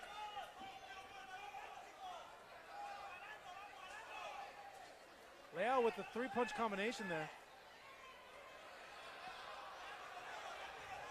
He's shaking and baking in there. Coming in again. Oh, man. He hit with a bumblebee punch just now. There you go. Garcia now switching over to southpaw. Looking to mount some sort of momentum and change the tide of the fight, as Leal once again having a very good round number 2.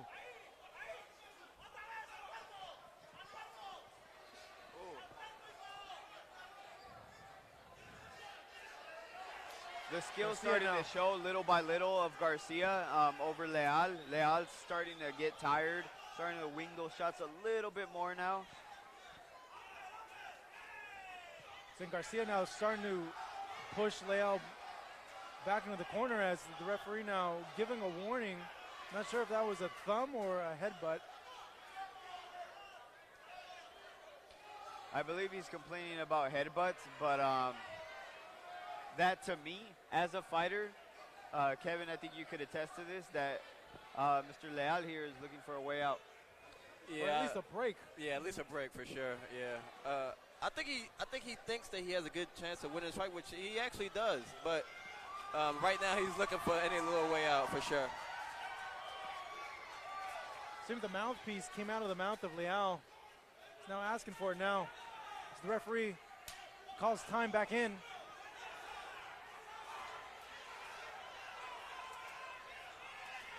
Leal so unorthodox, leaving himself open for big counters, but winging them, and whatever lands, lands. He's landing them. Wow. Nice right hook by Garcia now on the attack. Leal answering back. Wow, that was a long round for both round of them. 2. Yeah, back and forth exchanges by both guys. Yeah.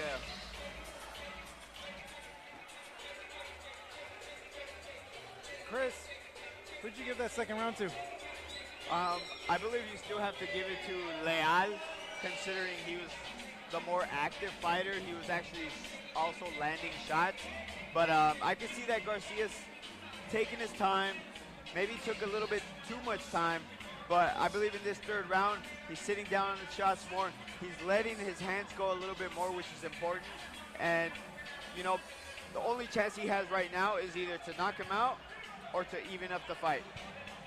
Kevin, looking at the corner of Leal, do you like what you're seeing there? Man, this guy's so hard to read. I think he has the eye of the tiger right now. I don't know. I don't know. It's been an entertaining first 2 rounds as we now start round number 3. Best in boxing here in Tijuana, Baja California, Mexico. I'm Marcos Villegas, and my broadcast partners are Kevin Ottley and Chris Martin, as we're seeing an entertaining fight between Jose Luis Leal and Gilbert Garcia, as both fighters going back and forth, as Garcia now having Leal against the ropes. Leal shimming out of there, but once again getting cornered by Gilbert Garcia. Garcia wanting to get a win in his pro debut, getting the first 2 rounds of his professional boxing career in the books, though he has struggled against the unorthodox Leal. And once again, there goes the mouthpiece from Leal. And you could see a point deduction, and yes, we are going to see a point deduction from the referee, and this is a game changer here for this fight. This is really big. It puts Gilbert back in the fight. Definitely. Yeah, with winning this round, makes it an even fight. Round 4 up for grabs. Leal now sensing maybe a sense of urgency with that point deduction, that the fight is really in the balance now.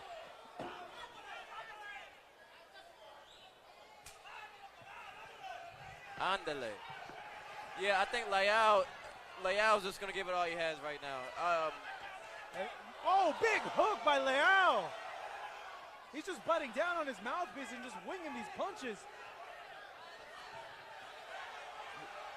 The shorter shots of Garcia are getting to Leal. Little by little, he's breaking him down. You can see it in the body language as he's stepping back, as he's hugging, running and hugging. So, in my opinion, it's just a matter of time before Gilbert Garcia gets his first win of his professional career. I agree. Yeah. Fatigue in the face of Leal as he's clinched up now for the 3rd time. Looking to take a breather, though. The referee warning Gilbert about pushing down and elbowing. Leal runs into an uppercut right there.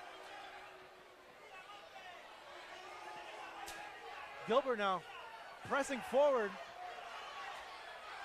picking his punches, targeting to the body and with uppercuts. Good body punching.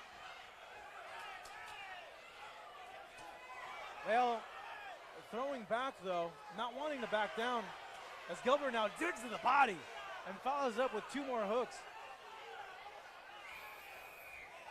So we get the 10-second warning out for round number 3. Garcia putting all sorts of pressure on Leal.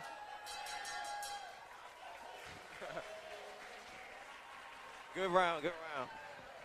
Marcos, this might have been the first time I've ever seen a corner pat the fighter in the butt to get him going during a fight. Yeah, I noticed that too.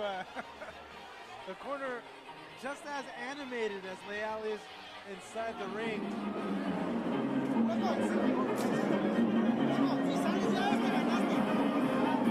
All he can do now is survive. From my experience and what I can tell is Leal is done.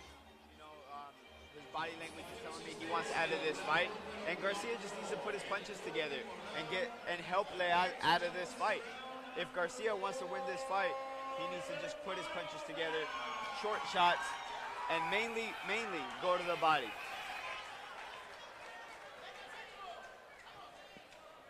As the cornermen are advised to get out of the ring as we come now to the 4th and final round of this very entertaining fight between Gilbert Garcia and Jose Luis Leal. Garcia making his pro debut. Leal having success in the first 2 rounds, though, getting a point deduction in the 3rd round that put Gilbert Garcia back in this fight. The fight's up for grabs in this It round. is. There has to be a sense of urgency from both fighters that this fight is in the balance, and Leal wanting to get the first win of his pro career, and Gilbert not wanting to start his pro career with a loss.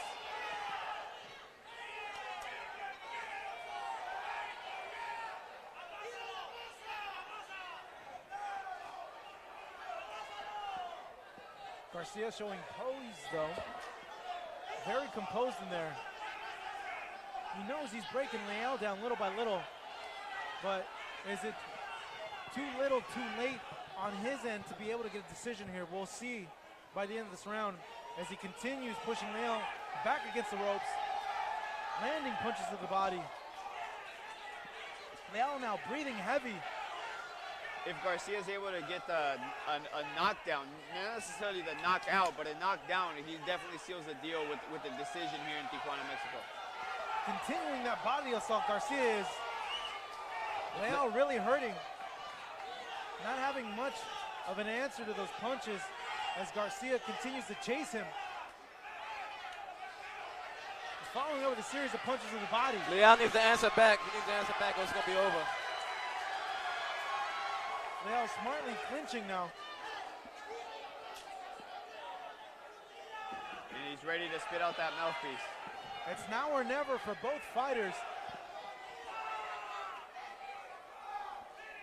Both displaying huge heart. And here we go again with Leal, winging the punches. Seeing if he lands a one-hitter quitter. And clinching up again. The pace of those first 3 rounds and the body attack of Gilbert Garcia really taking a toll now. Yeah, like I said, in the previous round, he just needs to throw his short shots, throw to his body. Leal is ready to go and he's looking for an excuse. Garcia now gets the break he was looking for, scores a knockdown.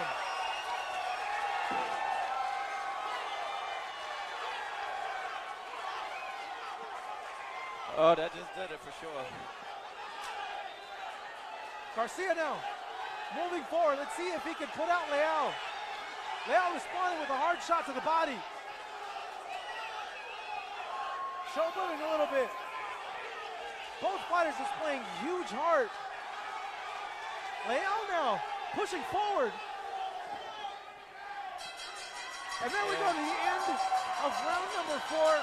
A back and forth fight between Jose Luis Leal, who gets on the apron right in front of us, acknowledging the crowd, and Gilbert Garcia, who gets the break he was looking for in scoring a knockdown in that 4th round.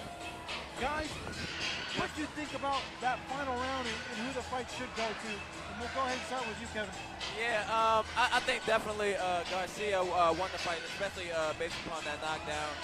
In the 3rd round, he started to come out a lot stronger, and Leal started to, just paint. And in the last round, Garcia definitely took that 100%. So I definitely would feel very comfortable giving it to Garcia. Chris, how do you see it? Absolutely, I agree. Even a 2-point difference considering the point deduction in the 3rd and the knockdown in the 4th just sealed the deal for Garcia. This fight here was, at this point, the fight of the night. You got to give credit to Leal. Yeah, he has an unorthodox style, but he put it all on the line there, and he fought with the heart of lion in that fight. I know there's no consolation prizes in boxing. Someone has to win, someone has to lose, but could be a moral victory there for him as he got a lot of great exchanges in there. I think that'll definitely push him to fight again, though. I think he got a almost taste of victory. Sometimes that's good enough. Almost there. As we see Garcia there, he feels he did enough to win the fight. The knockdown in the final round could have cinched the fight for him as the two fighters embrace each other. It seems at this point now the judges have rendered their decision. Let's go ahead and take it up to our ring announcer, Pablo Flores, to see who won this bout.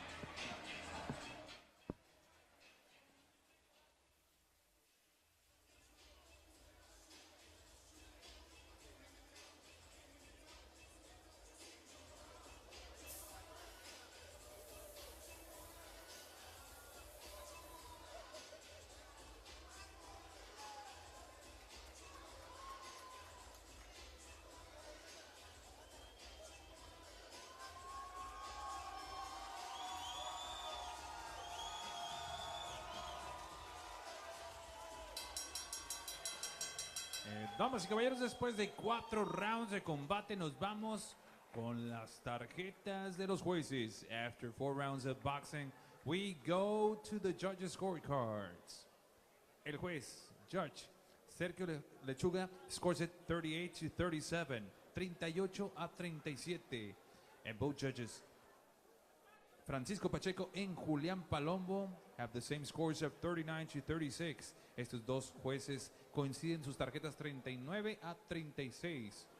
For your winner by the way of unanimous decision, su ganador por la vía de la decisión unánime, San Diego, California, USA,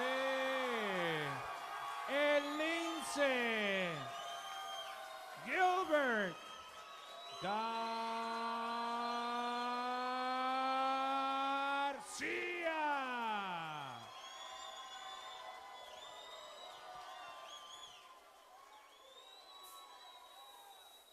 First professional win of his career, though. He did struggle a bit in there against a very game Jose Luis Leal, getting a majority decision here at the Salón Mezzanine in Tijuana, Baja California, Mexico. Kevin, I know you got to run. Thank you so much. Appreciate you chiming in and help us out over here. Oh, it was awesome, man. You guys are great. I had fun, and I'm looking forward to doing it again. All right, we can't wait. All right, thank you, guys.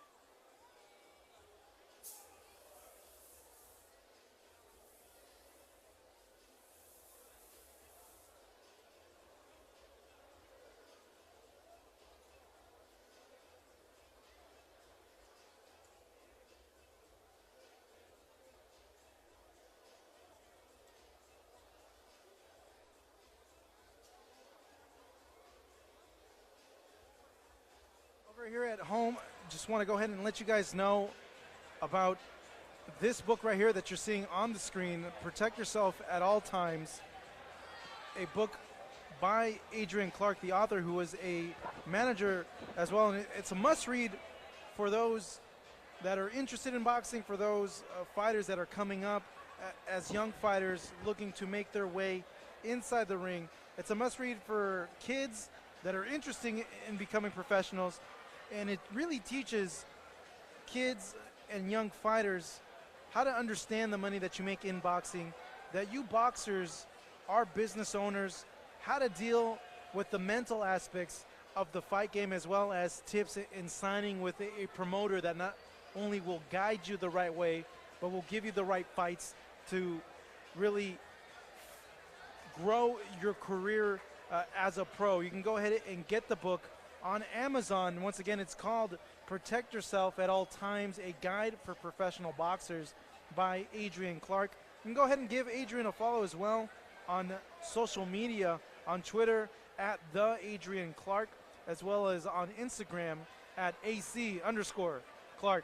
A very essential tool for you starting fighters and kids interested in the business of boxing.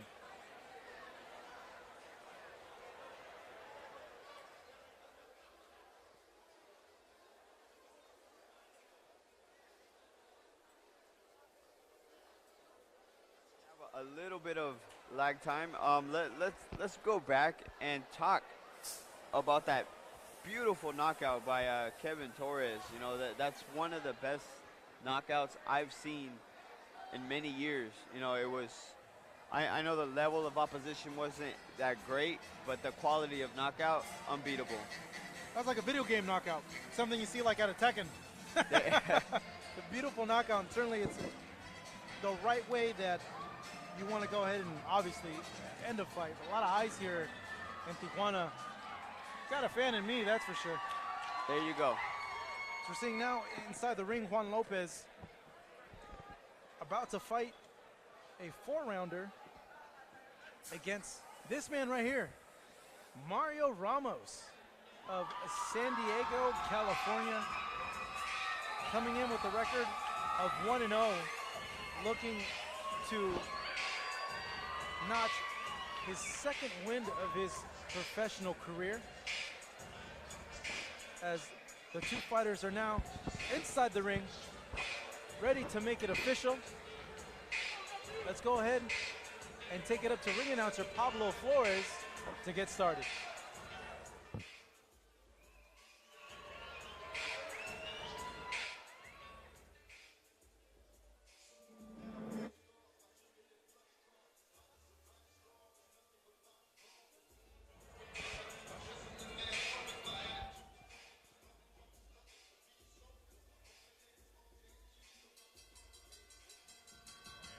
Damas y caballeros, Boristeca Boxing Promotions, en asociación con BIB, The Best in Boxing, presenta este encuentro pactado 4 rounds en la división de peso pluma. 4 rounds of boxing in the featherweight division. Your 3 judges scoring, sus 3 jueces, Sergio Lechuga, Max Zúñiga y Francisco Pacheco. And your third man inside the ring, el tercero en superficie, Juan Morales Lee. Introducing the fighter standing in the blue corner, wearing red trunks with white. His official weight, 125 pounds. Presentando ustedes en la esquina azul, vistiendo calzoncillo rojo con blanco, con un peso de 125 libras. As a professional, he stands with a record of 0 wins and 1 loss. Cuenta con un récord profesional de 0 victorias por 1 derrota. Representando San Luis Río Colorado, Sonora, Juan Lopez. And his opponent across the ring, standing in the red corner, wearing multicolored trunks. His official weight, 125 pounds. Y su rival en la esquina roja, vistiendo calzoncillo multicolor con oro, con un peso de 125 libras. He stands with a record of 1 win and no losses. Cuenta con un récord de 1 victoria sin conocer la derrota. Representing San Diego, California, USA, Mario El Mayo Ramos. Y para las instrucciones finales aquí está Juan Morales Lee. Jóvenes, saben las reglas, llévenlas a cabo. Mucho cuidado con la cabeza, no al cerebro, no a los riñones, no abajo de los riñones. Dense la mano, que ganen mejor. Suerte para los dos.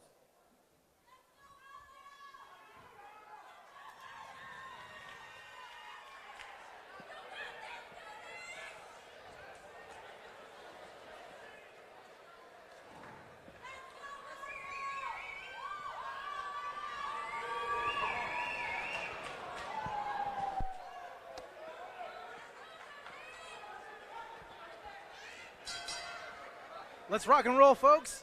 4 rounds in the featherweight division. Mario Ramos, 1-0 in the black sparkly trunks with gold trim.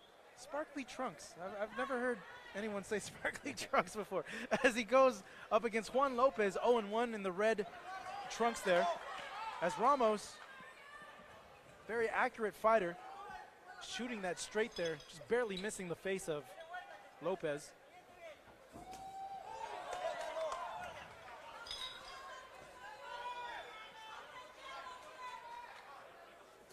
Oh, big uppercut! Drops Juan Lopez!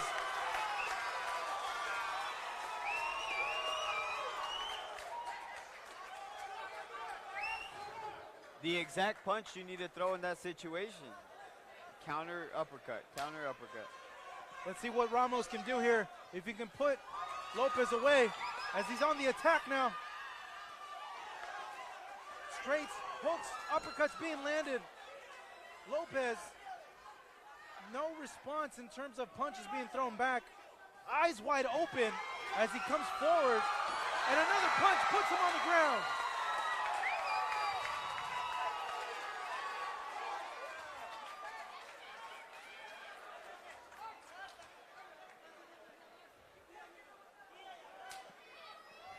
Let's see if Ramos can't put Lopez away now. He has more than enough time. As he comes forward, Lopez finally landing a punch of his own. And Lopez keeps doing the exact thing that Ramos wants him to do, and is to lean into that left uppercut. He keeps doing the exact same thing he got caught twice with already. Double uppercuts from Ramos as he throwing that jab out there, just waiting for the right punch to land.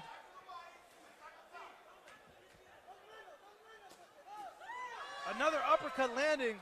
At some point, the ref is going to probably have to call a stop to this fight if these punches keep landing on Lopez. As Lopez now being forced in the corner now against the ropes.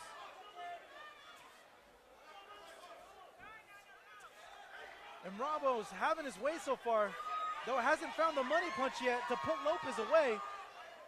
He's doing everything but that, Marcos. 30 seconds left in this first round. Let's see if Lopez can survive.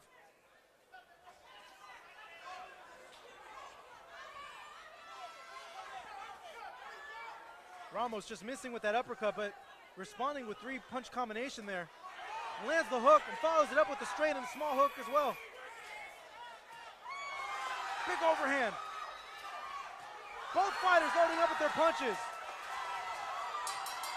As we come to the end of round number 1, Lopez surviving 2 knockdowns in that first round.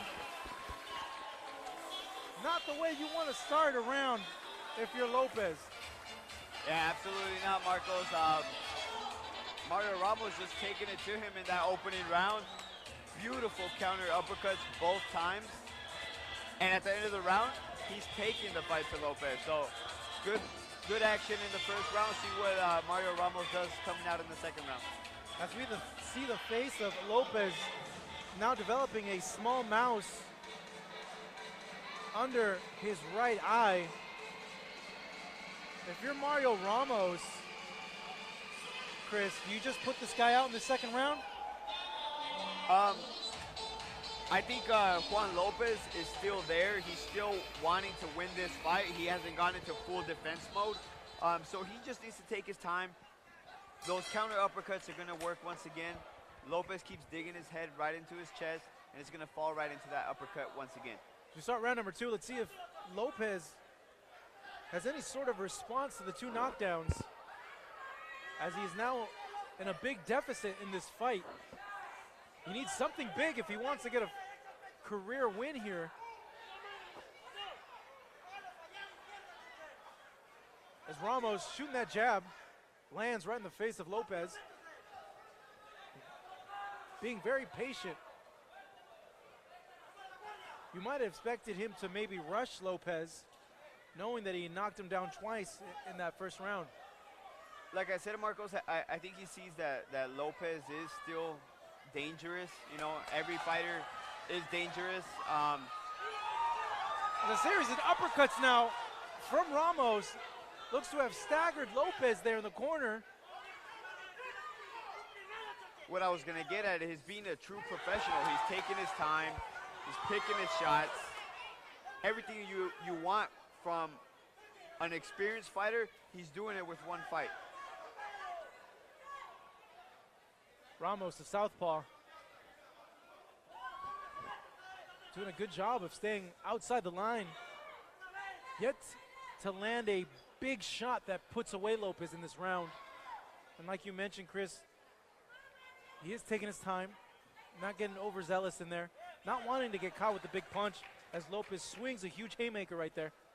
Yeah, because that's all Lopez is throwing right now. That's his only chance. If he wants to go into a boxing match, he's going to get schooled up the whole 4 rounds. He has to make it tough. He has to make it rugged.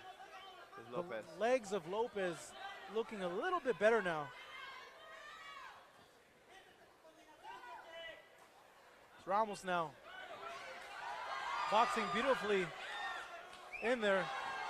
Just missing with those 2 uppercuts as Lopez pushes forward now. Just knowing that he has to throw everything into these punches to just hopefully land something that'll change the tide of this fight.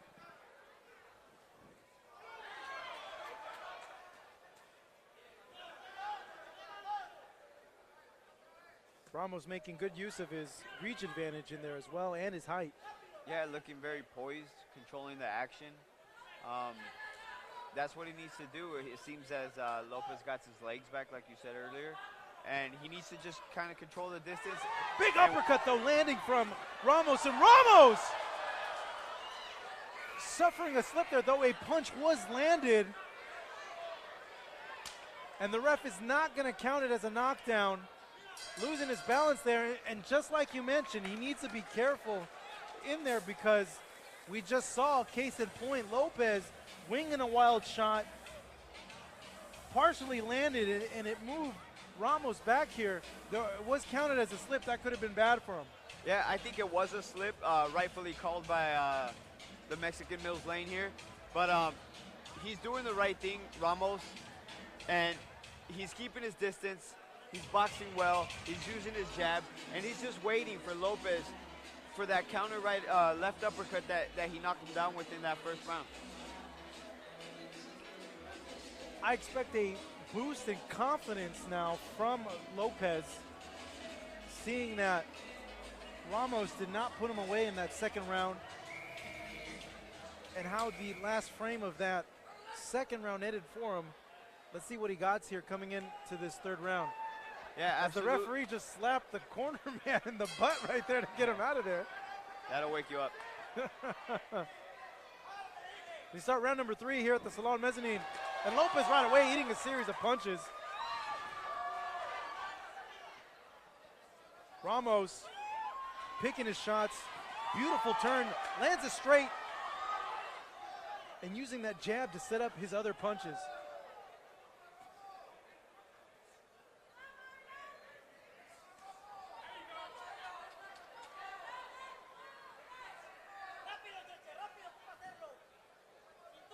You look at the eyes of Lopez, still fire in there, looks extremely determined. Yeah, but I think the first few shots that Ramos landed this round, I think it kind of made him fidget a little bit and think about mounting his attack, because those shots were solid right now.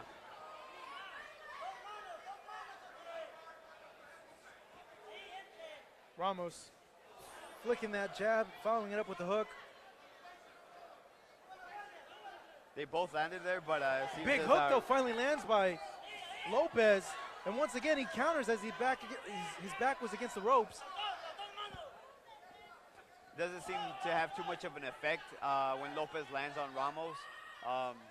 The stronger fighter right now, Ramos, coming forward, landing the crisper, cleaner shots. And those are the punches that the judges are looking for in fights. Clean and precise punching is what wins you not only rounds, but wins you fights. Absolutely, that's well said. It's the name of the game. Hit, don't get hit. And Lopez has been getting hit a lot in this fight so far. As Ramos doing a good job of maintaining control in there and imposing his presence over Lopez as he backs Lopez in the corner here. See what kind of offense he can muster up here now. Both fighters exchanging back and forth. Lopez eating 2 straights from Ramos as Ramos continues his offensive assault. He needs to be careful in the way he's throwing. He doesn't want to get overzealous and give Lopez his only chance to land a big punch right now. He needs to keep control, keep his distance, land his shots, get out. He's staying in the pocket a little bit too long for my taste, but it's getting the job done. Ramos moving forward and moving back, in and out, in and out. And that's what he needs to do, Marcos. That's where he needs to keep the fight. Just coming to the final 10 seconds now of this third round.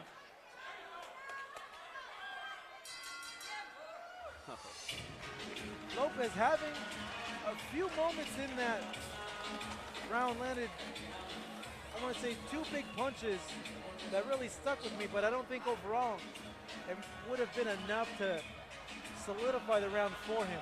Yeah.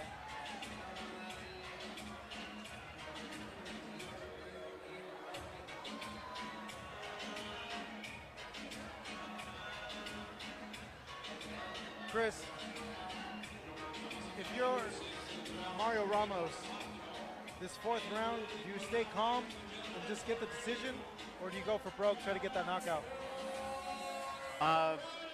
I built my career on taking the safe side and cruising for a knockout, but you know what? What people want to see and come to see is that knockout. So from my experience, as an older fighter now, go for that knockout. We are now in the final round of this featherweight tilt. Mario Ramos looking for the second win of his professional career, going up against Juan Lopez, who's 0-1, and desperately needs to do something big to get himself back in this fight. Knocked down twice in round number 1, hurt in round number 2, and eating punches here by a superior Mario Ramos at this point. And it seems as though he's going with your option of playing it safe, keeping his distance. You know, the knockout still might come. You know, those counter uppercuts he was throwing earlier in the first round, vicious. But he's doing a smart thing. Do the smart thing. Number one thing you need to do in this game, win the fight. So he continues to pop the jab and follows it up with the straight. Backs Lopez up once more. How difficult is it to see punches when you got a good jab being thrown at your face, Chris? Well, that's what the jab is there for, is to blind you so you don't see the rest of the shot. So that's why you see Mario Ramos landing those shots. Big uppercuts. Lopez is hurt. He's out on his feet and it's all over. Mario Ramos getting a 4th round knockout here at the Salon Mezzanine. And you can see there his corner celebrating his win. Getting that knockout finish. Chris, that's an impressive way to end that fight right there. Yeah, absolutely impressive. You know, he took his time. He set it up with the jab, how we were just talking about, like seconds prior to that. And what came behind it? Bigger shots. So blinded with the jab and bigger shots coming right after. Beautiful finish by Mario Ramos.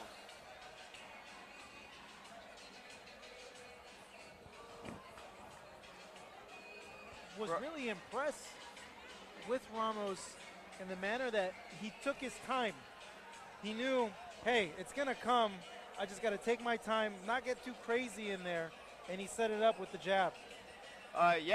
He's got a great corner coming out of the Bound Boxing Academy here in San Diego, local San Diego, right across the border. Has a good pedigree, great corner, and I'm sure they were telling him what to do, how to do it, and he was able to execute.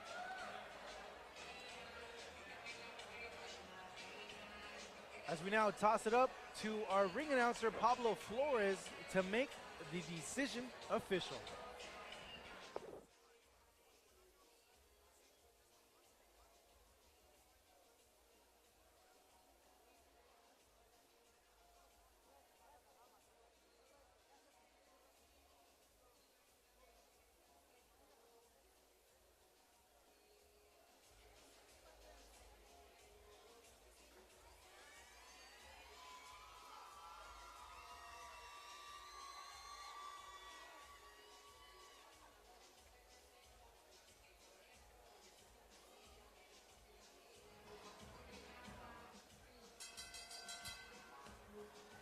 Damas y caballeros, este combate llega a su fin con un tiempo de 1 minuto 24 segundos. En el round número 4, we have the official time of 1 minute 24 seconds in round number 4. Declaring your winner by the way of technical knockout. Su ganador por la vía del knockout técnico. From San Diego, California, USA. Mario, el Mallito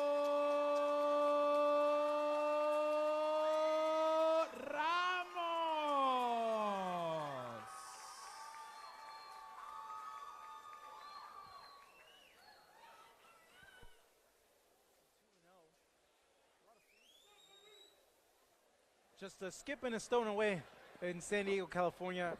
A lot of family, friends, and fans coming out here to see him put on a show tonight. And when he did put on, scoring a round 4 knockout against Juan Lopez. Yeah, beautiful execution of boxing skills, power, everything put together by Mario Ramos tonight. Excellent. Once again, for you fans that are watching live on our Best in Boxing Facebook page.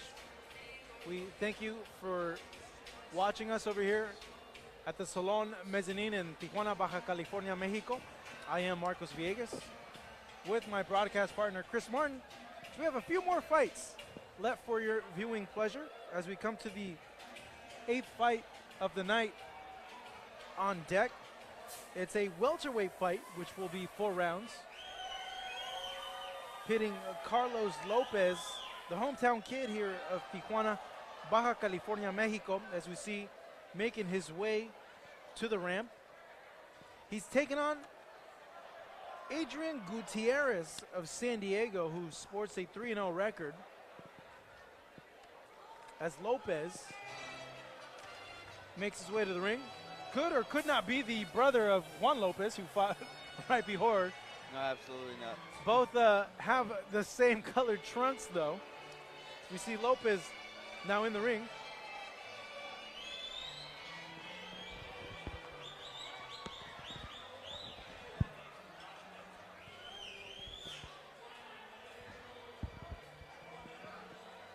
And now on deck, Adrian Gutierrez.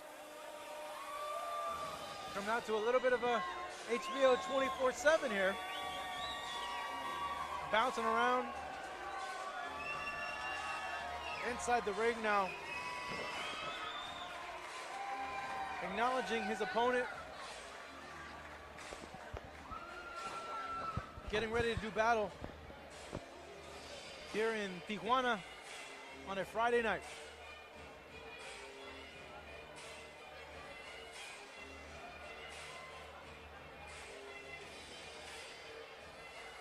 For the particulars of the bout, let's go ahead and take it up to Pablo Flores.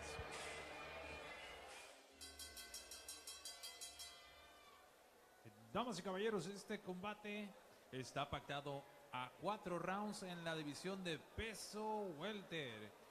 4 rounds of boxing in the welterweight division, presented by Boristeca Boxing Promotions in association with BIB, the best in boxing. Your 3 judges scoring this bout on ringside. Sus 3 jueces, Francisco Pacheco, Sergio Lechuga y Max Zúñiga. And when the bell rings, your 3rd man, el tercero en superficie, Juan Morales Lee. Introducing the fighter standing in the red corner, wearing red trunks with white trim. His official weight, 145.5 pounds.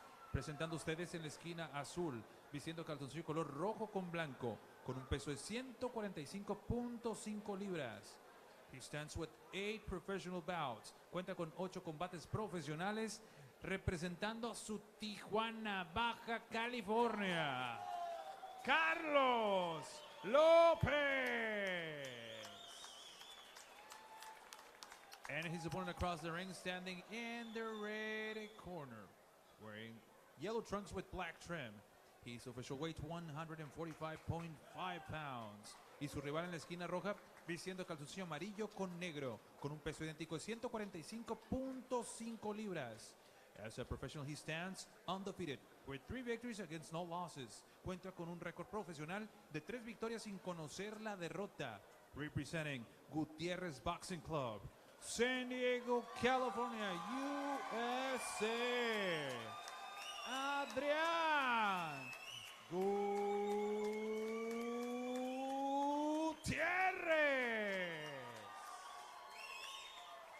And here is with the final instructions, Juan Morales Lee. Jóvenes, saben las reglas, llévenlas a cabo. Mucho cuidado con la cabeza, no al cerebro, no a los riñones, no bajo el cinturón, no golpes de revés ni con el hombro. Dense la mano, que gane el mejor. Suerte para los dos.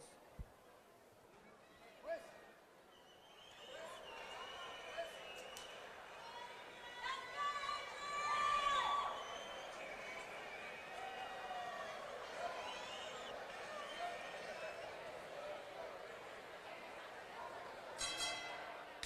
Gutierrez versus Lopez, 4 rounds, welterweight division. Adrian Gutierrez in the yellow trunks with black trim.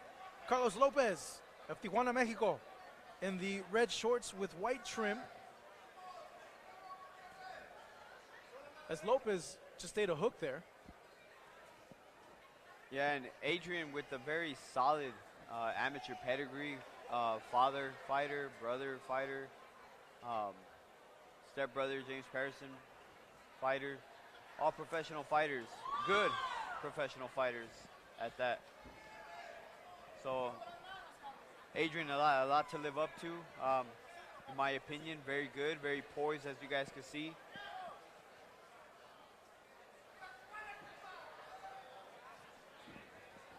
Now his father, David Gutierrez, had a solid pro career, had to retire due to an injury. As Gutierrez lands a series of hard punches, rocking Lopez. Lopez having his head way up, absorbed a lot of punishment just moments ago. As Gutierrez now coming forward, lands a hook. Yeah, Adrian's taking advantage of that right hand not being up. He has it at his waistline pretty much every time. Digs to the body right there. And there it goes with that Not giving low right Lopez hand. any room whatsoever to breathe. Just keeps coming forward. Lopez goes left. Gutierrez there to cut him off. Gutierrez comes forward. Do not like the way that Carlos leaves his chin exposed when he's throwing a punch.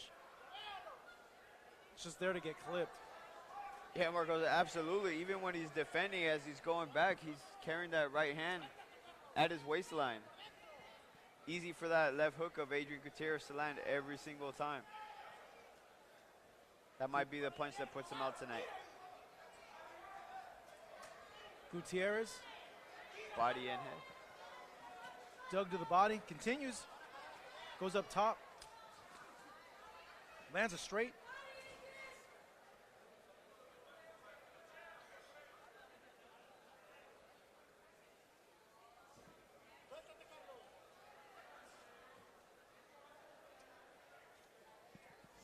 Lopez not doing much in offense at this point, as Gutierrez coming forward, knowing that his opponent had a high guard. So it's obvious that he'll be mixing his attack from top to bottom as we come to the end of round number one. Solid round for Gutierrez. And like you mentioned, Chris, amateur pedigree, comes from a family of boxers. His father was a boxer. He knows the game. It's in the blood. Absolutely, and it shows. Right now, Adrian Gutierrez completely dominating Carlos Lopez. Not much Lopez did in that round besides defend.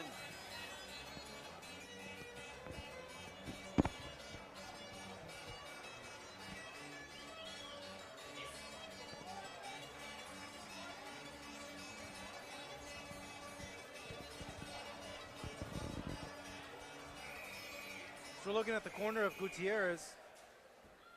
Corner giving him advice. Had his way in round number one. I expect more of the same from him, to just box and let the knockout, if it does present itself, to come. Yeah, very experienced corner, so whatever they told him, I'm sure he's going to do, execute this round. He has the skills, the tools to do it, you know, and get Carlos Lopez out of here. Gutierrez has a solid physique. If you take a look at his back and his shoulders, very, very wide, very big. Yeah, a solid kid.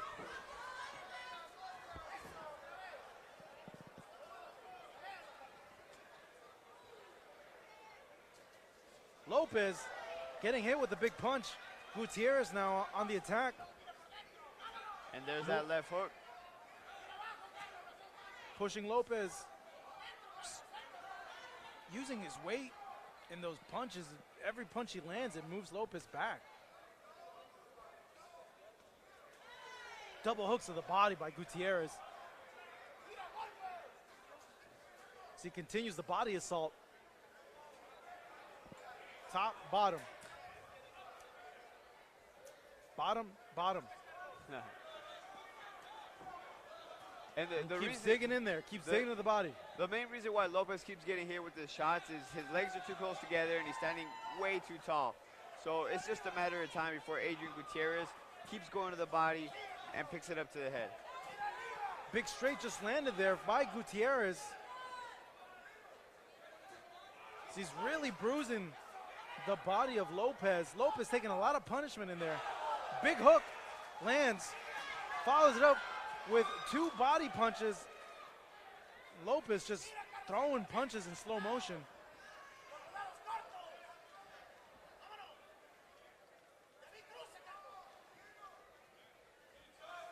And Gutierrez just taking his time, doing what he's supposed to.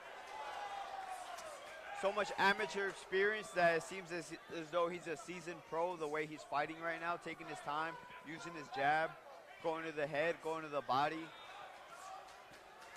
Missed the big uppercut, but made up for it with that 3-punch combination right there. Lopez now taking heavy breaths. He takes a big hook there. It's a non-stop attack to the body. He's gonna feel like he's been in a car crash tomorrow morning.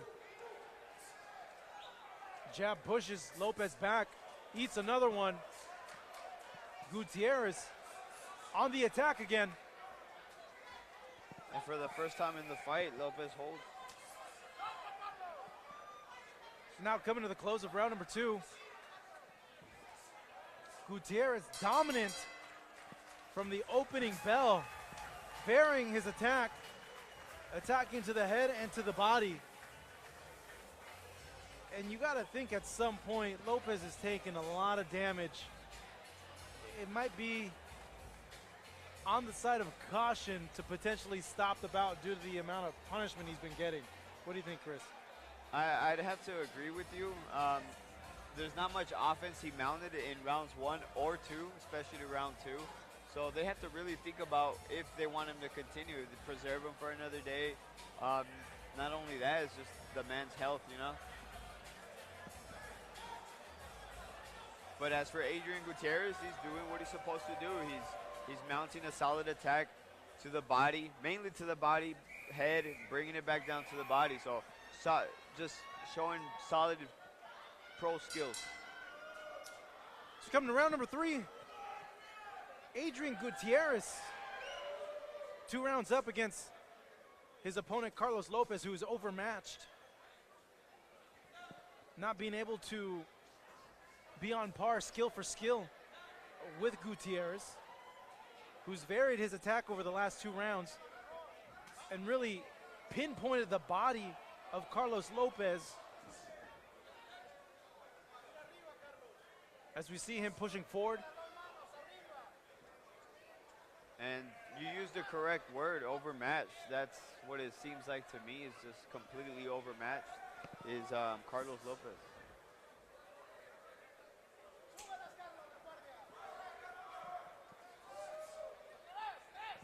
Gutierrez landing a power straight there. You know what I like about this kid? His base is really good. He sits on his punches. Yeah. He's got a strong pedigree, and like I said that earlier, it comes from a strong, you know, family history of boxers. You know, you're gonna get that. Lopez getting in a hook to the body there. And like I mentioned earlier, he needs to start throwing punches, putting some sort of offense, or the referee's gonna be forced, as it looks like Lopez is capitulating. That's it. Body shot puts him away as Adrian Gutierrez. It seems, yep, the fight is over. The referee, excuse me guys, fight is not over yet. Oddly, the referee's consulting with the corner man.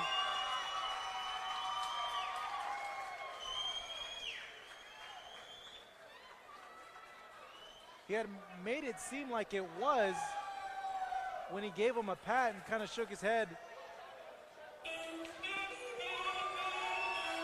And it does appear to be a stoppage from the referee. I apologize for calling the fight a little too earlier. But Adrian Gutierrez scoring a TKO win here tonight in Tijuana, Baja California, Mexico.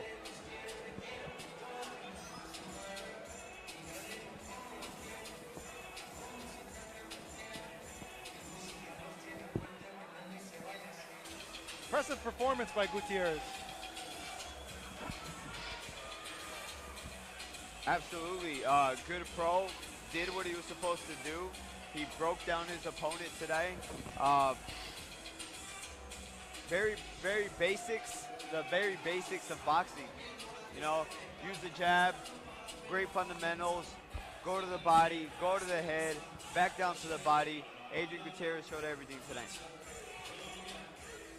I like how he was very centered, was able to put his weight in his punches, but able to be bouncy as well on the balls of his feet. Exactly how you need to be in order to also defend punches, land your power punches, but more importantly, defend. Anybody can throw, not everybody can defend. Adrian Gutierrez today was able to do both. You know, that was the main success tonight.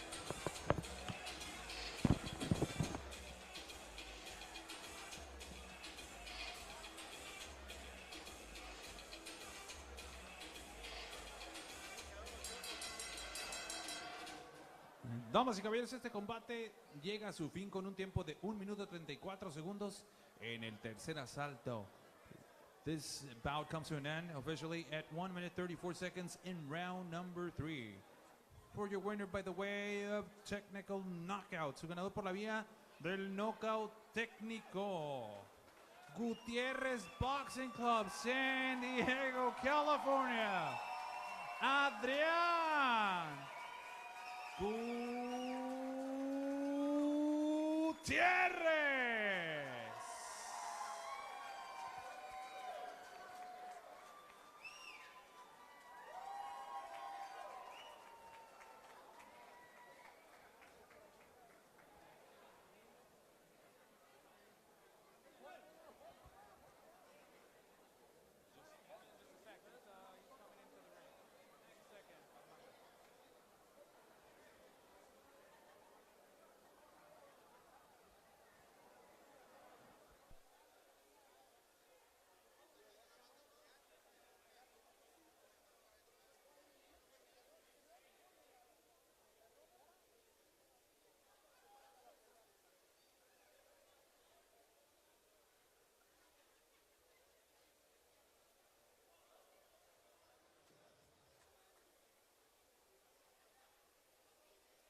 Of what you showed the crowd here in Tijuana tonight?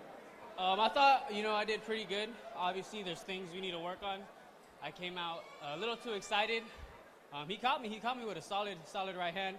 I wasn't throwing enough jab. I wanted to come out throwing hard, hitting to the body. Not enough rhythm. I was kind of flat-footed, but, other than that, everything was pretty solid. You showed a very varied attack. You mix it up to the head, to the body. Talk to me a little bit about that. Well, the body, that's what I'm going for. Everyone wants the head knockout, but I want that body shot. You start feeling those body shots start accumulating. You can't run as much anymore, So I'm going for that body, the head.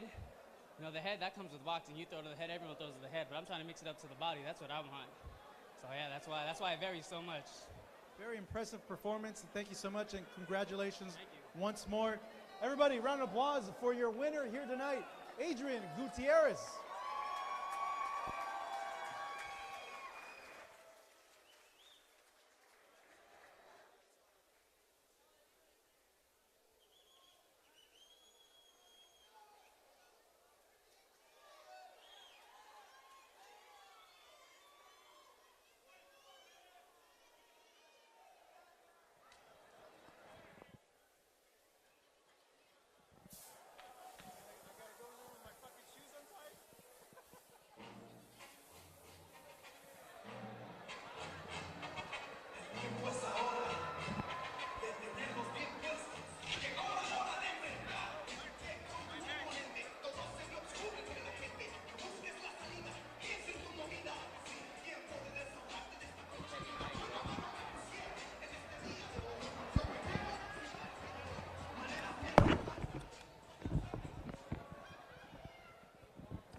As we move along to the card here tonight at the Salon Mezzanine, Best in Boxing alongside Boris Teca Boxing, presenting this super lightweight tilt between Ricardo Valdovinos, 3-0 from San Diego, California, being received with much fanfare.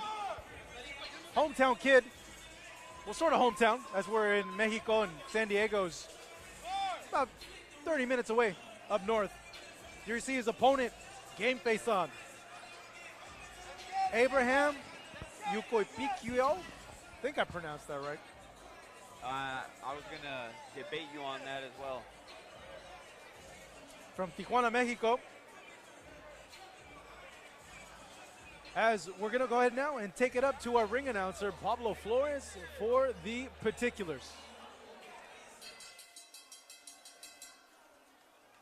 Damas y caballeros, promociones Boris Teca Boxing, en asociación con BIB, The Best in Boxing, presenta este encuentro pactado a 4 rounds en la división de peso super ligero.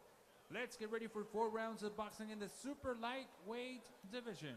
Your 3 judges scoring this bout on ringside. Sus 3 jueces, Max Zúñiga, Sergio Lechuga y Francisco Pacheco. And your 3rd man to watch the actions, el tercero en superficie, Juan Morales Lee. Introducing the fighter standing in the blue corner, wearing red trunks with white trim.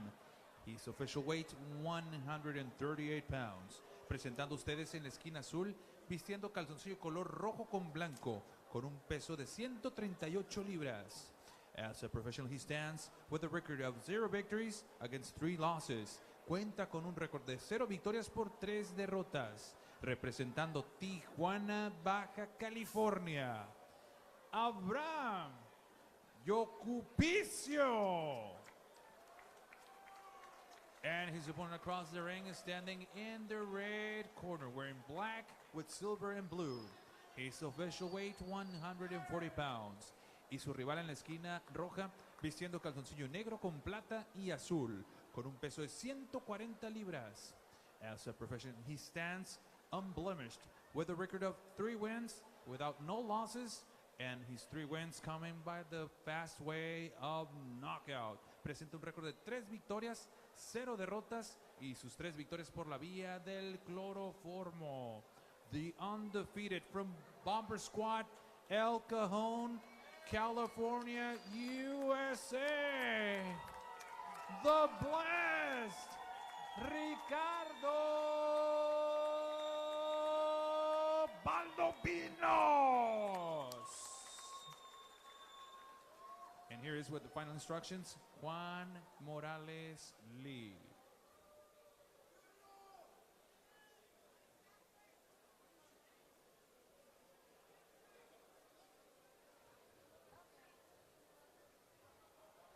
Sabe las reglas, llévenlas a cabo. Dense la mano que gane mejor. Suerte para los dos.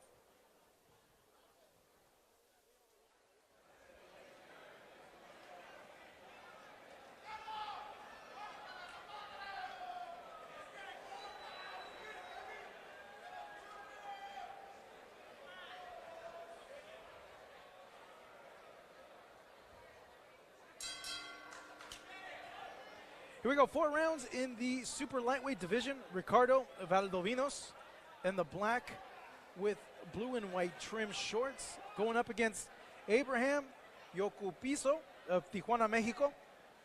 0-3 record, looking for the first professional win of his career. The red shorts with white trim. Valdovinos from El Cajon, California, not too far away here from Tijuana. The good amount of fan support that have followed him and made the trip over here across the border. As both fighters in this opening of 40 seconds of this first round, feeling each other out though. Yocupicio throwing a big haymaker there. Yeah, it doesn't seem as though he has the right tools to compete with Valdovinos, just considering his stance, Valdovinos. Obviously his record, 3-0.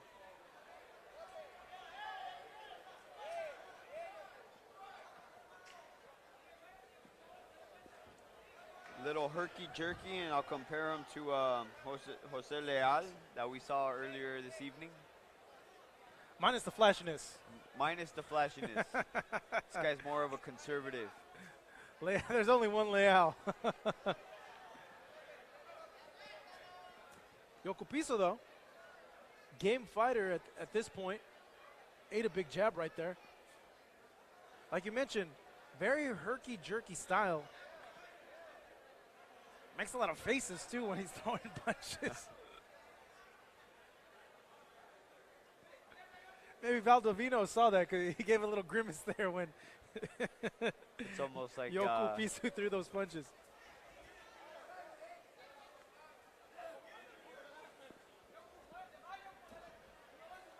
Valdovinos, slow and steady. Yeah, it just has to be with someone like the style that Yocupicio brings. Just be slow, take your time, pick your shots. You know, it's going to come sooner or later, most likely sooner than later.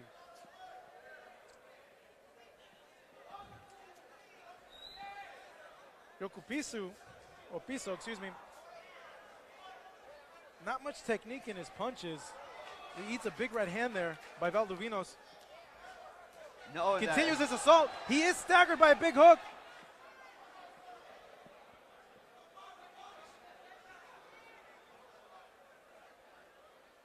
Valdovinos giving a very cool look there.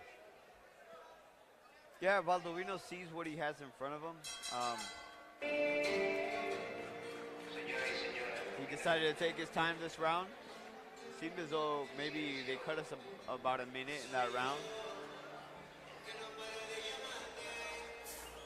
You know, Valdovinos knows what he has in there in the ring. It's obvious. He's a lot better than his opponent. His opponent is overmatched, overskilled. You know, when you're a young pro, 3-0, at times you are going to have opponents that are not on your level to build you up, to show you different looks. And this is what we're seeing in this fight. I believe you're right, Marcos. Yocupicio really doesn't have the tools to be in here tonight. And it's just a matter of time before Valdovinos just takes over and, you know, ends this fight.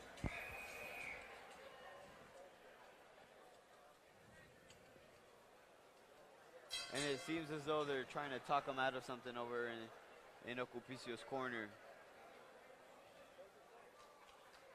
It's the first time I've seen that. The bell rings, and he gets a count. Yocupicio has a dejected look in his face, and the referee has counted him out. The crowd booing and voicing their displeasure as Yocupicio forced to capitulate in his corner. But it was a smart decision to do, as he was just overmatched in there against the young Valdovinos, who improves his record now to 4-0. And I think Valdovinos, he has blessed on his trunks, and I think he blessed Yocupicio from not getting a beating, because the longer this fight would have went, he would have gotten a really bad beating. No, I agree with you on that aspect, Marcos, but you're cheating the crowd with that type of performance. Everybody here comes to see professional boxing. And for Yocupicio to come in here and pretty much defraud the sport of boxing, that's shameless on him. You know, Valdovinos came in here, tried to do his work, thought he had another professional in front of him. You know, we were all wrong. Let's just say we were duped, and I don't think he should be allowed to come in this ring and make a mockery of the sport again. You see the corner of Valdovinos, they have a look of disappointment as well. Like, they expected a lot more from the opponent. Well, as we now go ahead and take it up to Pablo Flores to make the decision official. Damas y caballeros, el conteo de 10 llega a su fin a los 10 segundos en el round número 2. We have the 10 count at round number 2 for your winner by the way of technical knockout. Su ganador por la vía del knockout técnico, The Blessed Ricardo Valdovinos.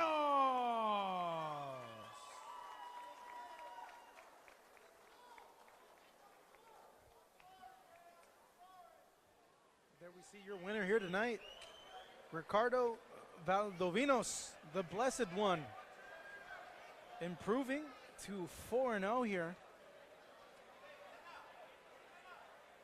putting the best of performance that he could put on there against, you can only do as well as your competition to a certain point. If you got a guy in there that can't really do much, you're not going to look, spectacular in there. Yeah, you're right on that aspect, Marcos, but I mean, Yocupicio needed to come out for that second round, and people come here to watch boxing. I believe he cheated the crowd a little bit tonight. Not only the crowd, the people watching at home, best in boxing. It's a little bit shameful, to say the least. I'm a little bit upset being a pro fighter myself, but it is what it is. Valdovinos comes out with a W tonight. Good luck to him in the future. Hopefully he gets a bout soon, so the fans here are able to watch him soon enough, because everybody here came to see Valdovinos for the vast majority of this crowd tonight.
Tenemos invitados especiales en esta noche, no sin antes pedir la presencia de Saúl Ríos, quien es el director general de Boristeca Boxing Promotions. Un fuerte aplauso para Saúl Ríos, que ha traído el boxeo a otro nivel aquí al mezanine. También queremos presentar a una reciente campeona mundial de peso mosca del CMB. Ella es un orgullo de Tijuana, nuevo talento. Por favor, el aplauso a Kenia Enríquez. She's the WBC Flyweight Champion of the World. Kenia Enríquez. Ahí viene, ahí viene.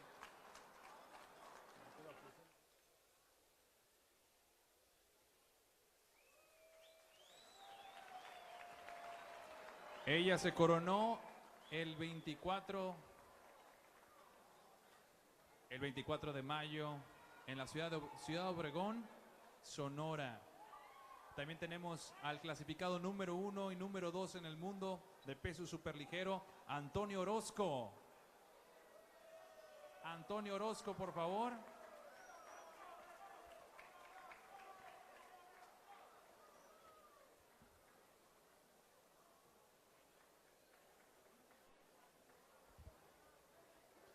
También tenemos a la clasificada número 1 por la AMB, número 5 por la FIB y número 6 por el CMB. She's ranked number 1 by the WBA, number 5 by the IBF, and number 6 by the WBC. She's also from Tijuana. También talento tijuanense, Sandra La Perla Negra Robles.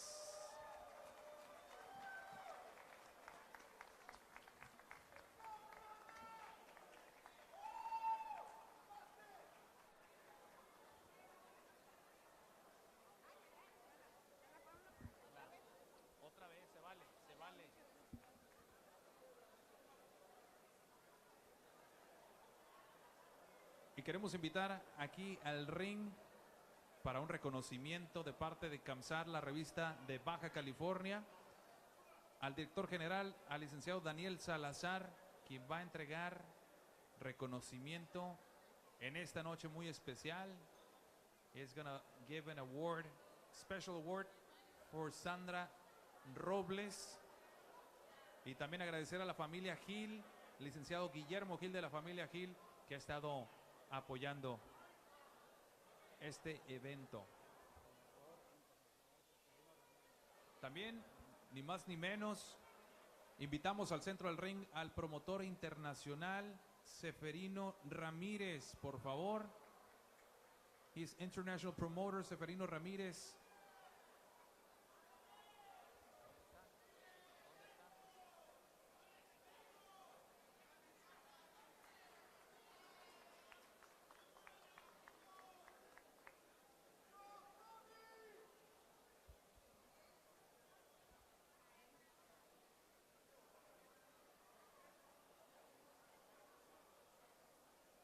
A ver, Saúl, unas palabras, por favor. Primeramente, muchas gracias a todos por haber venido el día de hoy a apoyar el boxeo, apoyar a los prospectos tijuanenses internacionales. Queremos avisar de la próxima fecha, 17 de noviembre, aquí en el Salón Mezzanine. Sigan apoyando el boxeo, sigan apoyando a los prospectos de aquí locales y todo por el pro del boxeo. Muchas gracias a todos los aficionados. I just want to thank all the people to come here to Salón Mezzanine. I would like to thank for supporting boxing. Next show, November 17 here. I hope all you guys can come over and have a great show. Thank you.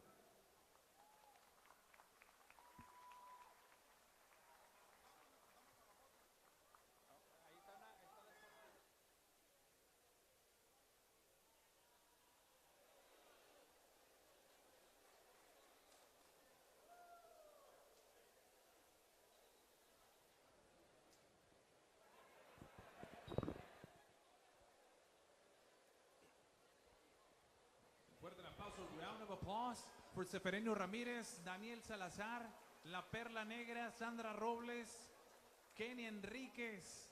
Gracias a todos ellos que hacen posible Boristeca Boxing. Y continuamos.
Fighting out of Laredo, Baja California, looking to notch another win onto his record.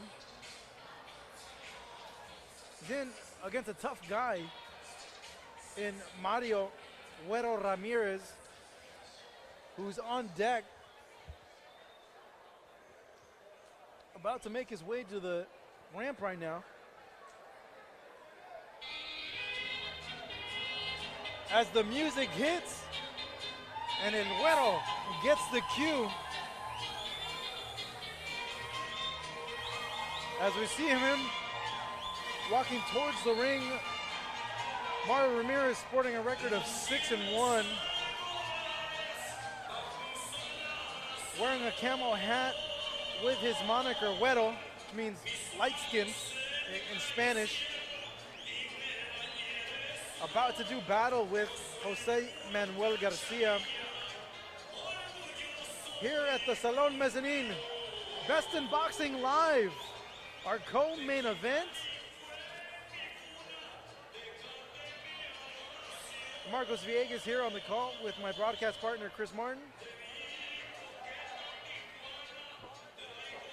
Both men now in the ring.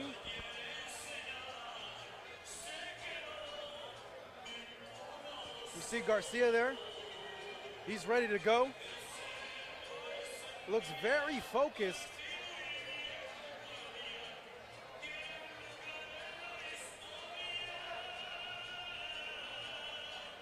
See Mario Ramirez there, about to embark in his first 6-round fight here. 7 total fights in his professional career.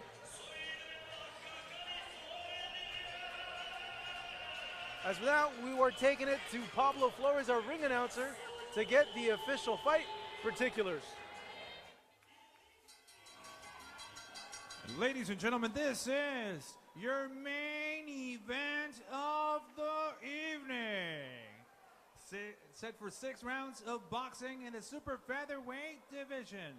Damas y caballeros, este es el combate coestelar de esta noche. Pactado 6 rounds en la división de peso super pluma. Your 3 judges scoring this bout and ringside. Sus 3 jueces, Sergio Lechuga, Francisco Pacheco y Max Zúñiga. And when the action begins, your 3rd man, el tercero en la superficie, Juan Morales Lee. Introducing the fighter standing in the blue corner, wearing red trunks with white trim. His official weight 126 pounds. Presentando ustedes en la esquina azul, vistiendo calzoncillo color rojo con blanco, con un peso de 126 libras. Professionally, he stands with 1 victory against 1 defeat. Cuenta con un récord profesional de 1 victoria por 1 derrota. Representando Loreto, Baja California Sur, José Manuel Garcia.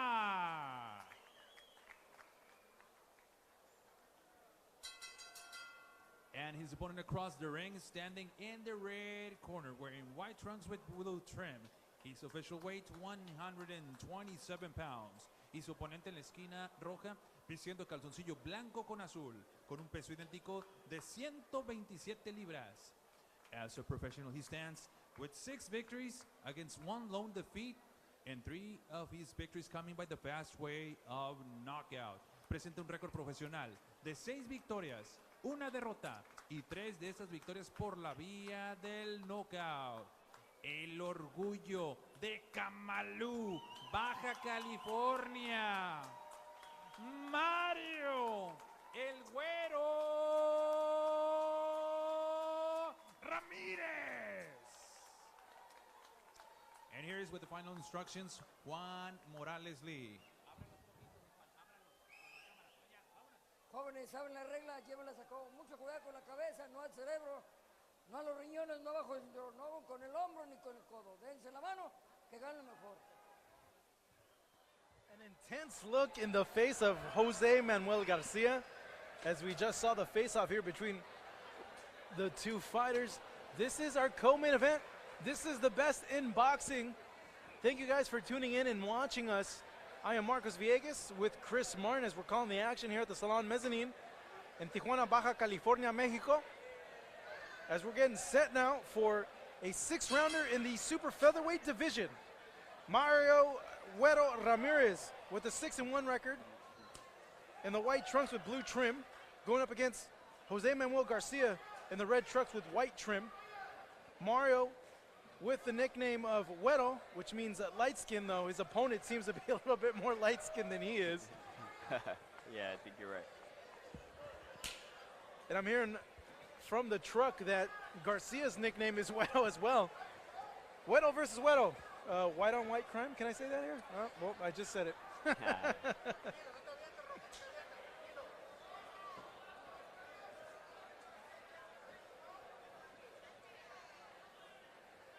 Ramirez being very patient in there.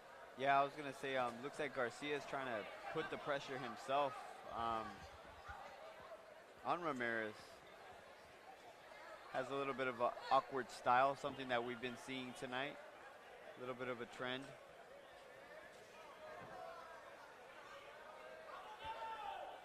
Two working their way out of the clinch.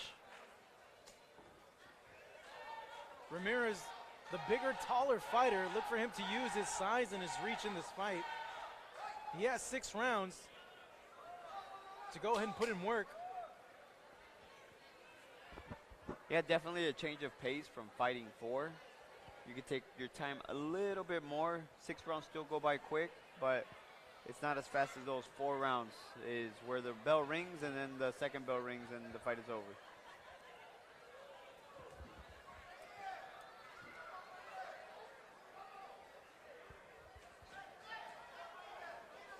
Garcia missing a series of punches there. Looked a bit telegraphed from over here ringside. Yeah, good defense by Ramirez.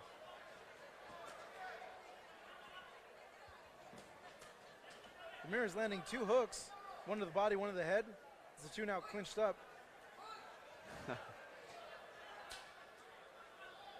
So no warning from the ref there after hitting in the break. No, he doesn't look like a Garcia, right? Jose Manuel in there in the red? Kind of looks like a little bit of Eminem in there. Kind of similarity, no? There you go. I know Dowell. Might be the milkman's baby. Ramirez landing a good straight there. Garcia lunging in with punches, though he's hitting air.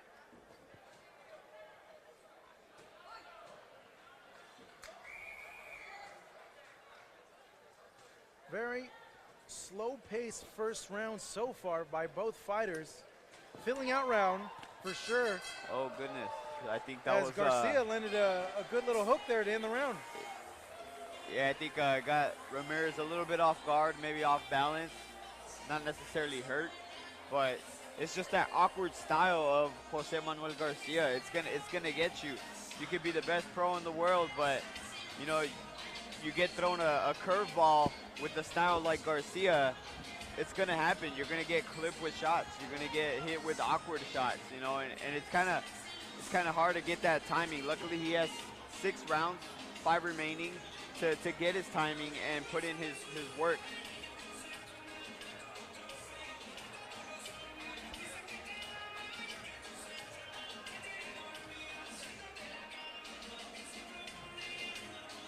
Take a look now in the corner of Jose Manuel Garcia. His corner instructing him. As we begin round number 2.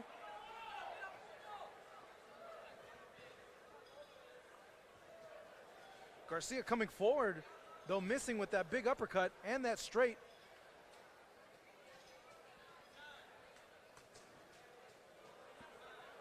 Ramirez gets clipped with a big right hand.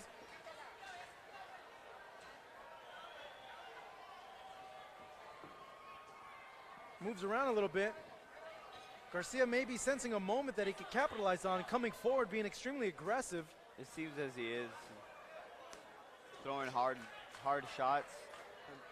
Big, hard body shots being thrown by Ramirez, landing on Garcia.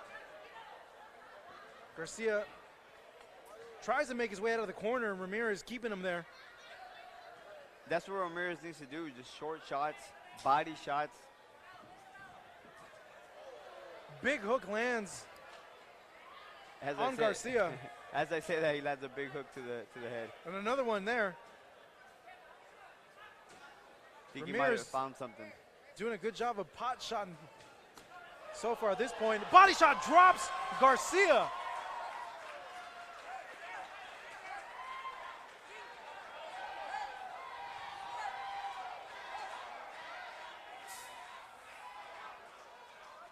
And as I mentioned, And wow, Garcia, they ask him if he wants to continue, and he shakes his head and says, no, I don't want any more of that. that was just a perfectly placed hook to the body, right to the liver. Mario Güero Ramirez, victorious, all smiles in his corner as they celebrate a second round body shot knockout of Jose Manuel Garcia. Ramirez improving now to a record of 7-1. And Chris, why was Mario able to land that body shot? Like I said earlier, he was just taking his time. You could tell that that's where he wanted to place his shots. The way his stance was, his body language, he knew that he could get him out of there with one body shot. And he put all his might into that left hook to the body. Excellent shot. What does that do to you when that punch in that position is landed on you? Like, what do you feel? Well, first, he didn't see it coming. A punch you don't see is always going to hurt more than the ones that you do see because you can brace yourself. This one, he didn't see it coming, and it basically froze everything that he had. His body, his mind was telling him something, but his body just completely shuts down, and there's really not much you can say other than he's just frozen. You know, you can't do much after a shot like that. Yes, he did get up, but he could tell by the way he was shaking his head, telling the ref no, he could tell that he couldn't go on. As the corner of Mario Güero Ramirez elated over that body shot win, all smiles in Team Ramirez here tonight, as we're going to go ahead and toss it up now to our ring announcer, Pablo Flores, for the official decision. Damas y caballeros, este combate concluye con un tiempo de 1 minuto 32 segundos. En el round número 2, we have the official time of 1 minute 32 seconds in round number 2. Declaring your winner by the way of technical knockout. Su ganador por la vía del knockout técnico. El orgullo de Camalú, Mario, el Güero Ramírez.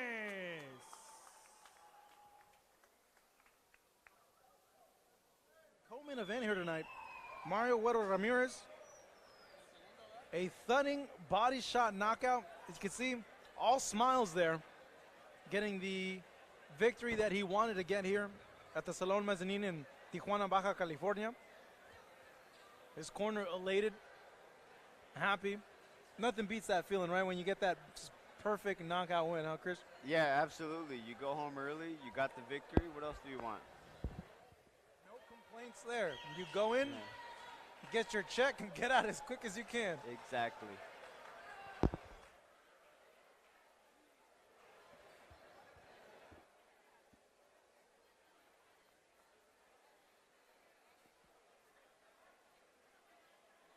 Shortly, guys, our main event, the rematch between Armando Tovar and Alejandro Castañeda. The first fight happening here in February of 2016. Now they're having a chance to go at it again. Tovar looking for revenge and Castañeda looking for redemption.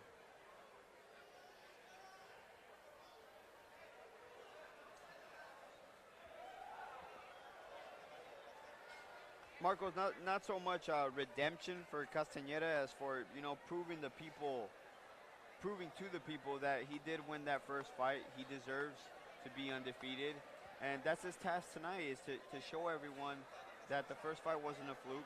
You know, he is the better fighter, but in my opinion, he's got a tall order with Armando Tovar, who's kept active since losing to Castañeda, whereas Castañeda has only fought 3 times, total of 3 times, all in 2016, no fights in 2017. So that's going to be the interesting thing for me in this coming up in this fight right now. To see if Russ rears his head in this fight. It's going to be an interesting thing to look out for, to see how the inactivity of Castañeda plays into this fight. And of course, you could train all you want for a fight, but once you've been out of the ring in an actual fight situation, you can't you can't prepare for that. Yeah, it takes a little bit to come back. You know, Castañeda, young guy, that he shouldn't have too much trouble with that. I think the most trouble that he's going to have is the fact that Armando Tovar has kept active since losing to Castañeda. You know, he's fought 3 times this year, Tovar, winning all 3 of those fights. And, you know, he's just coming in with, in my opinion, too much momentum for Castañeda's layoff.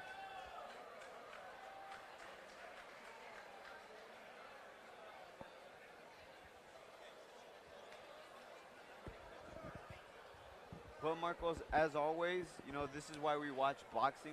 We have to see it unravel here in the ring. That's why I became a fan. Fighter next. You know, I love to watch. I love to do what I do. I'm excited for this fight. Should be a good one. Armando Tovar wanting to come in here, just prove a point that he should have won that first fight.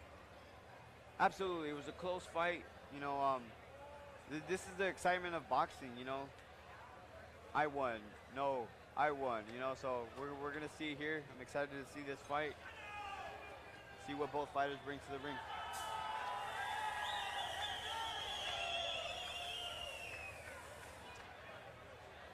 As we take a look there at Alejandro Castañeda, 3-0, undefeated at this point in his career.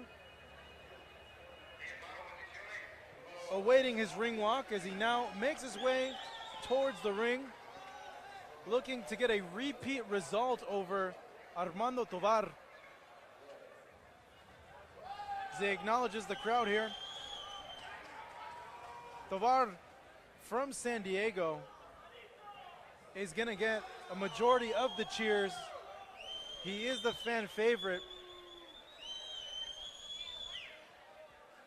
But Castañeda having that chip on his shoulder, knowing that he hurt Tovar in the first round of their first fight, and bringing that confidence into this rematch as the music plays for Armando Tovar, as we see him there making his way to the ring now,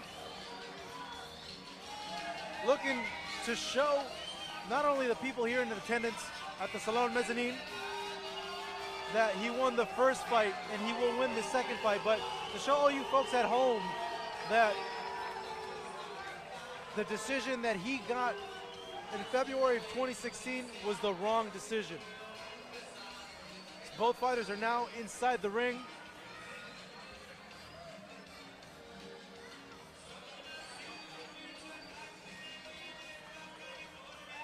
Tovar getting the majority of the cheers here, a very pro-Tovar crowd.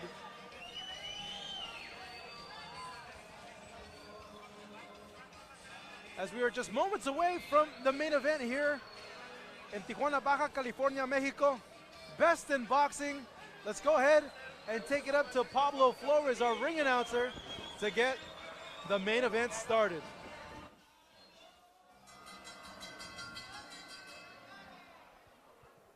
And ladies and gentlemen, this is your main event of the evening. Let's get down with 6 rounds of boxing in the super lightweight division. Damas y caballeros, este es el combate estelar de esta noche. Pactado 6 rounds en la división de peso super ligero. Y es presentado a ustedes por Boristeca Boxing Promotions en asociación con BIB, The Best in Boxing, transmitiendo en vivo para todo el mundo y también en Facebook. Sus 3 jueces, your 3 judges scoring this bout: Francisco Pacheco, Sergio Lechuga y Max Zúñiga. And when the action begins, your 3rd man, el tercero en la superficie, Juan Morales Lee. Y ahora bien, damas y caballeros que nos acompañan a través de la señal de BIB, The Best in Boxing, y los presentes en el Salón Mezzanine desde la frontera más visitada del mundo, Tijuana, Baja California, México. Ajusten sus cinturones. Introducing the fighter standing in the blue corner, wearing blue trunks with white trim. His official weight, 139 pounds. Presentando ustedes en la esquina azul, vistiendo calzoncillo color azul con blanco, con un peso de 139 libras. As a professional, he stands undefeated with 3 victories against no losses, and one of his victories coming by the fast way of knockout. Cuenta con un récord profesional de 3 victorias, 0 derrotas, y una de esas victorias por la vía del cloroformo. El invicto de Rosarito, Baja California, México, Alejandro, el coreano Castañeda.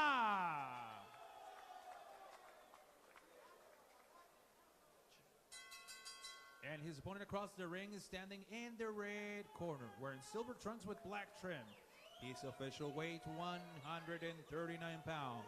Y su oponente en la esquina roja, vistiendo calzoncillo color plata con negro, con un peso idéntico de 139 libras. As a professional, he stands with a near-perfect record of 7 victories against 1 defeat, and 4 of his victories coming by the fast way of knockout. Presenta un récord de 7 victorias, 1 derrota, y 4 de esas victorias por la vía del knockout. House of Boxing, San Diego, California, USA. Armando Tovar.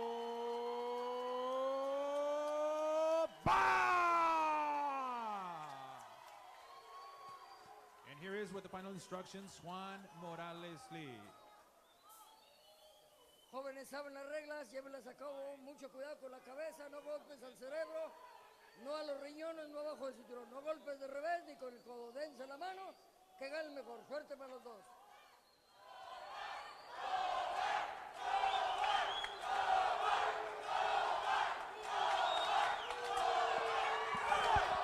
And here we go, folks.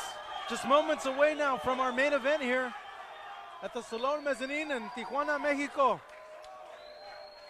Alejandro Castañeda, Armando Tovar, go at it once more. Round number 1. Armando Tovar in the silver trunks with black trim, going up against Castañeda in the blue shorts with white trim. The first fight between both these fighters happening of February of last year right here in this very arena. Tovar looking to avenge that loss. Since then, has a 3-fight winning streak, getting 3 of those victories by knockout. Castañeda having a little bit of a layoff, not fighting since that win. His first fight of 2017. It'll be interesting to see if ring rust plays any part in this fight. Not only that, Marcos, it shows on Castañeda's body that he might have not been working as hard as he did the first time he met Tovar and beat Tovar. So, you know, Tovar's coming in with a lot of momentum, activity, wins. As Castañeda touched up Tovar with a 2-piece combination there.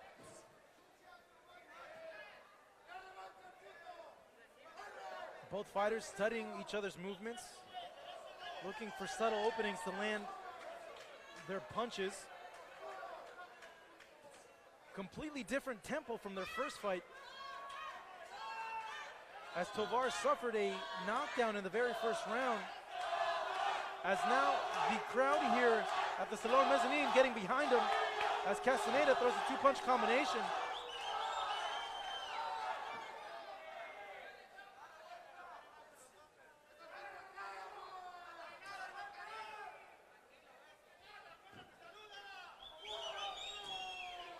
Hard jab there by Tovar.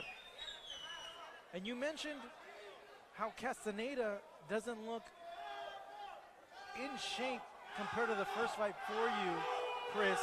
This is both these fighters' first scheduled 6-round fight.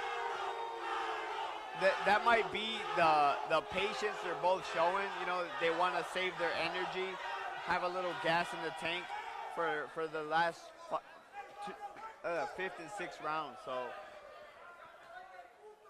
see if this pays out for Castañeda, considering he got a early start, early knockdown in the last fight. This might not be the best option for him right now. He needs to kind of go after Tovar. Coming down to the last 10 seconds of round number 1. Castañeda popping his jab, but getting hit with a straight to the body. A very methodical round number 1 now in the books. As both men go to their corner. Chris, who'd you give that round to? I have to give it to Armando Tovar just on sheer activity and the fact that he was pressing forward. Alejandro Castañeda, he waited a little bit too much in that round. I really don't know what he was waiting for, if he was trying to find an opening, but he needs to pick up the pace if he wants to show that the first time wasn't a fluke. He needs to pick up the pace if he wants to win this fight. You see the corner of Tovar getting instructions now. Already a way different fight than the first one. At this point, Tovar was already looking at himself being down by a point because of that knockdown, which he told us that he felt he was off balance, that it wasn't a clean punch. But it was an unfortunate situation for him. That might be the case. It was ruled a knockdown, but he could redeem himself tonight. That first round was very, like you said, very methodical on both sides. They both need to pick up the pace slightly. So we get in round number 2. The crowd voicing their support for Armando Tovar. Castañeda missing with this straight. Tovar coming in. Miss with the hook.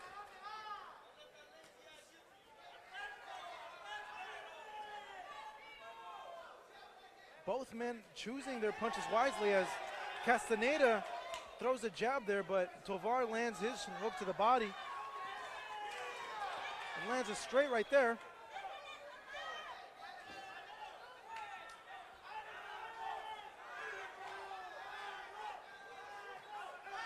Hook by Castañeda lands. Tovar, though, answers back with a straight. Pops off that jab. Both fighters being extremely cautious in there.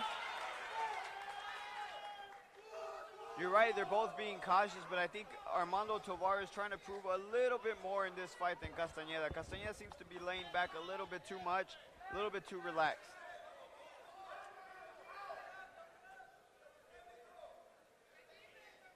Castañeda's stance looks to be a little wide as well.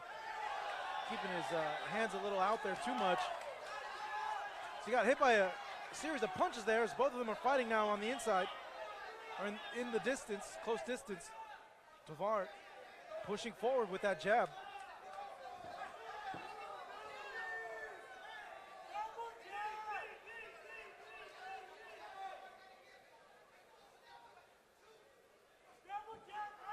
Tovar eating a straight hand by, Castañeda eating a straight hand by Tovar. An overhand lands there. Castañeda's punch output is nowhere near what it was in the first fight.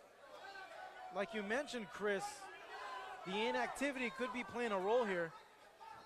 Absolutely, Marcos, and also the shape that his body is in doesn't give me the impression that he's a professional boxer. So that might be a lot to play in here too.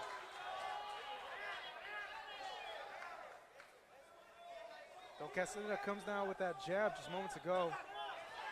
Lands a hook there. Tovar taking it well. And this is more of what I expected in this fight, is just back and forth action. We come down to the end of round number 2. A very cautious Alejandro Castañeda in that round as we look at the corner of Armando Tovar. What do you want to see from Tovar coming into this round number 3? Basically the same thing he's doing with a little bit more of an output. Every time he throws, he lands. So if he's able to just pick up the pace, he's going to start landing those shots on Castañeda, which to me looks like he's running out of breath right now as I'm looking at him in the corner. So if Armando Tovar is able to pick up the pace in his next 4 rounds, he could possibly get him out of there sooner than those 4 rounds. Now on the flip side, what do you want to see from Castañeda in this fight? Almost the same thing as Tovar, is to let his hands go, because right now that's his only shot. To me, in my opinion, he's down 2-0, and he just needs to pick up on activity. In order to win a boxing fight, you need to throw punches. We start round number 3. Our main event here in Best in Boxing, live from Tijuana, Baja California, Mexico. The Salon Mezzanine, seeing a rematch between Armando Tovar and Alejandro Castañeda. Castañeda winning the first fight, though many in attendance feeling that Tovar should have gotten the decision over Castañeda in that first fight. Tovar now has been the aggressor for the first 2 rounds, as he gets clipped by a straight from Castañeda just moments ago. I'm liking Tovar's presence in the ring at this point in the fight, Chris. Yeah, Marcos, he's doing a good job. The way he's boxing, the way he's coming in behind the jab, everything he's supposed to be doing, he's doing.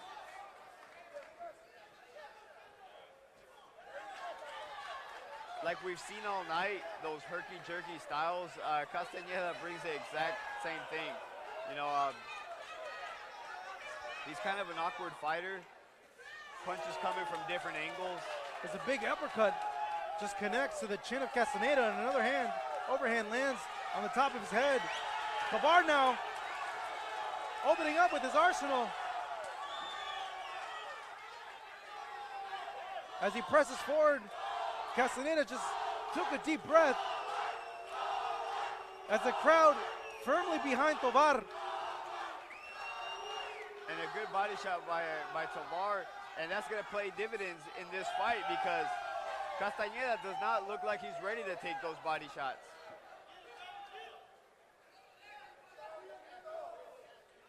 Castañeda eating another straight and a hook and a body shot right there. Followed up by a series of punches now by Tovar. Castañeda answering back, though. Every time Tovar goes to the body, Castañeda's not taking it well.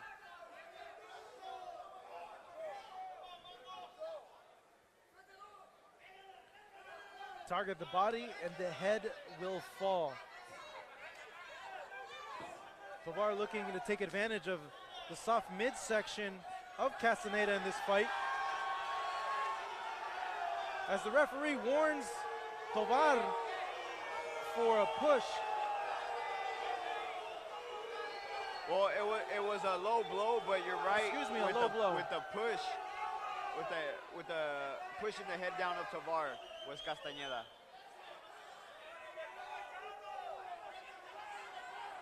Let it be known, Marcos, accidental or not, it still hurts.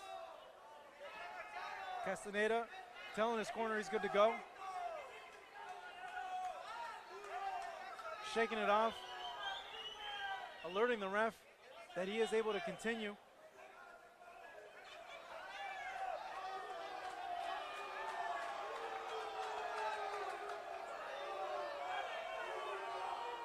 A hard warning now being given to Tovar.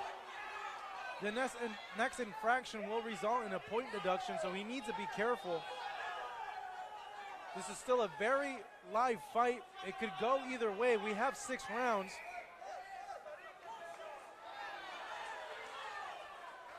As we see here, Castañeda starting to mount some offense with his jab as we come to the end of round number 3.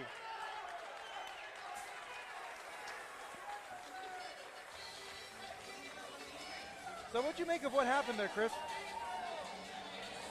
I honestly thought that the referee was taking a point, but like you mentioned, it was a very stern warning. That's a break for Tovar, considering he, in my opinion, he won that round. So he just needs to keep it up, keep doing the same work he's doing, keep throwing to the body. Don't let the low blows discourage him. Mainly because Castañeda's ready to go, in my opinion. He's ready to go. Good look at the corner now of Castañeda. Breathing heavy. Breathing heavy. We'll see if he can last these next few rounds. Tovar certainly having the higher punch output between the two fighters. Yeah, Marcos, and we mentioned earlier that Castañeda in the previous fight, although he won the fight, he was the one tired at the end of the fight. Yeah, he was. And this is a 6-round fight, so he's got more time to work this, Tovar.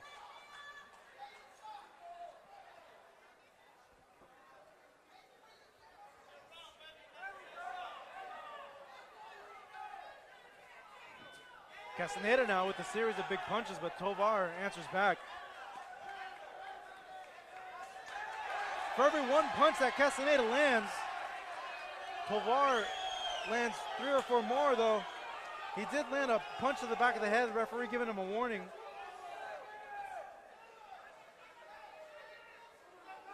Castañeda has to just simply throw more punches. He just needs to throw more.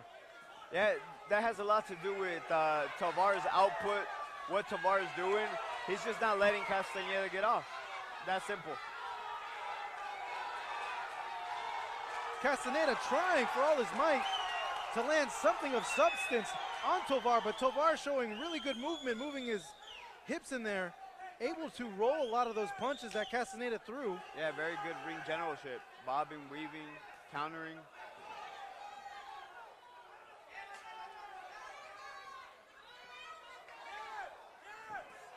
Big hand by Tovar. Follows it up to the body.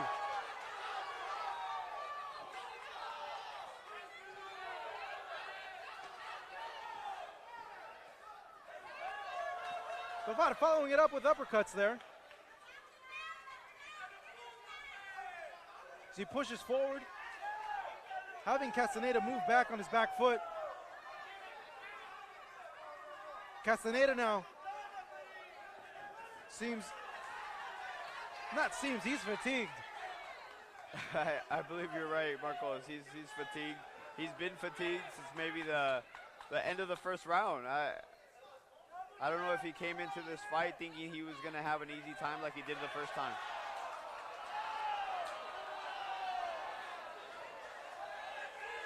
Referee warning Tovar there to keep the punches up. It seemed that a low blow might have landed there, though. Tovar lands a clean right hand. Having his way with Castañeda in this round number 4 with 30 seconds left in the round.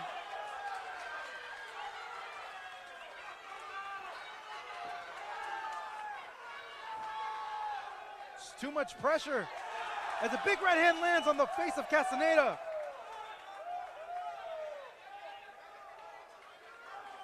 And the ref is taking a close look at Castañeda. Big uppercut by Tovar. As we come to the end of the round, a big round for Armando Tovar. And like you mentioned, the referee giving Castañeda a very close look. He needs to do something big to get himself back in this fight because he is 4 rounds down with only 2 rounds left. Yeah, I mean, he's definitely behind in this fight, but Marcos, I don't think Castañeda has the energy to do what it takes to win this fight. Now, Armando Tovar pretty much has this fight in the bag, you know, but I think that a knockout would make this revenge fight much sweeter. So I think Tovar is going to go out for that knockout. I think the corner wants him to get that knockout. Definitely the crowd wants him to get that knockout. And I think Tovar has it in his mindset that he's going to get it.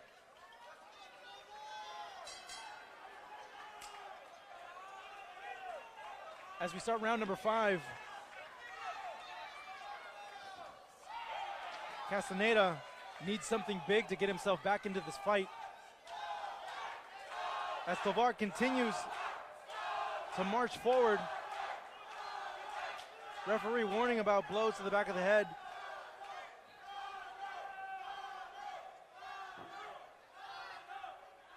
Castañeda just can't keep Tovar away. There's nothing behind those punches to make Tovar think twice about coming forward. Yeah, absolutely nothing. Ring generalship, Tovar, everything is in his favor right now. Power, the jabs, the speed, the conditioning.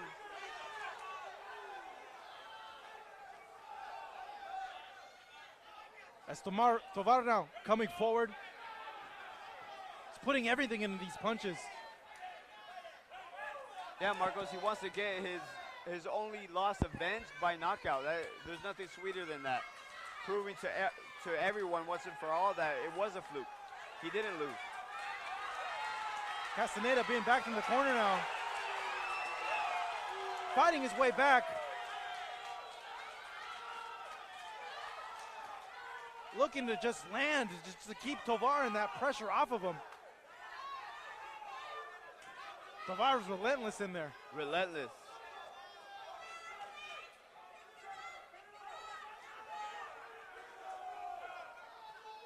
And we all have to remember House of Boxing, he's got a great stablemate in Antonio Orozco, which I'm sure he's learned a lot about being relentless.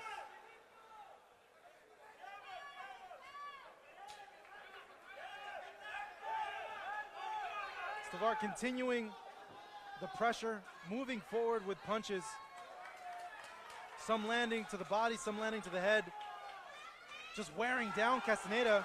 Castañeda, though, just landed a good punch there. Yeah, he needs to be careful the way he's attacking, you know. Castañeda still has arms, can still punch. Can't get too careless in there. Grueling pace being put on by Tovar. Just grinding Castañeda at this point.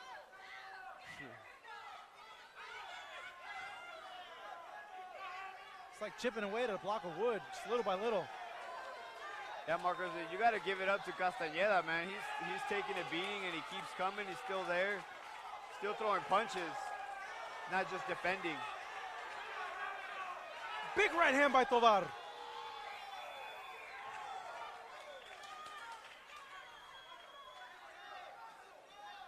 And if he makes it out of this round, round 6 is going to be very interesting. And Castañeda does survive round number 5. Tovar, just relentless pressure like we mentioned earlier. Breaking down Castañeda. Looking at the corner now of Castañeda. He's breathing hard. He's asking for water. The only way for him to win this fight is he lands a Hail Mary punch at this point, because I'm sure the judges, and you never know what the judges are seeing, but I want to say with a certain amount of confidence that they've given just about all the rounds to Armando Tovar. Yeah, I have to agree with you, Marcos. It's not a difficult fight to score. Castañeda just throws nothing but awkward punches. In the beginning, not a lot of activity.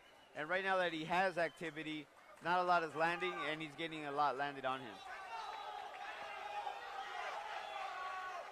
Here we go, show of respect by both fighters in the ring, as we are now in the final round here at the Salón Mezzanine in Tijuana, Baja California, Mexico. Marcos Villegas on the call here with my broadcast partner, Chris Martin, as the crowd is on his feet, as both these fighters going toe-to-toe.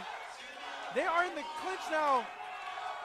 The fans urging both fighters to lay it all out on the line. And the only shot that Castañeda had, he had right there, landing that big shot.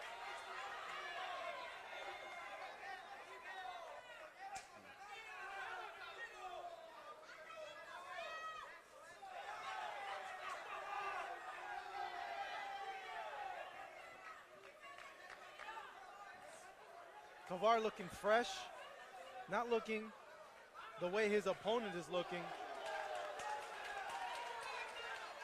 You can tell he was in shape for this fight.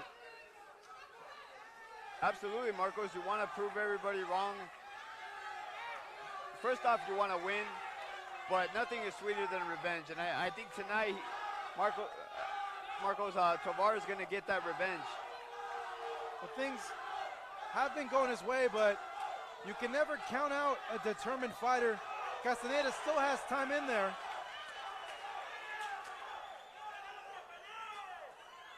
As he lands a straight. Yeah, he lands a straight right. Absolutely tough is Castañeda. I got to give him that. But Tovar's just on top of him at every opportunity he has. Body, head, comes forward. Smothers some of Castañeda's punches, roughs him up a little bit, uses his size. It's a very grueling pace for Castañeda.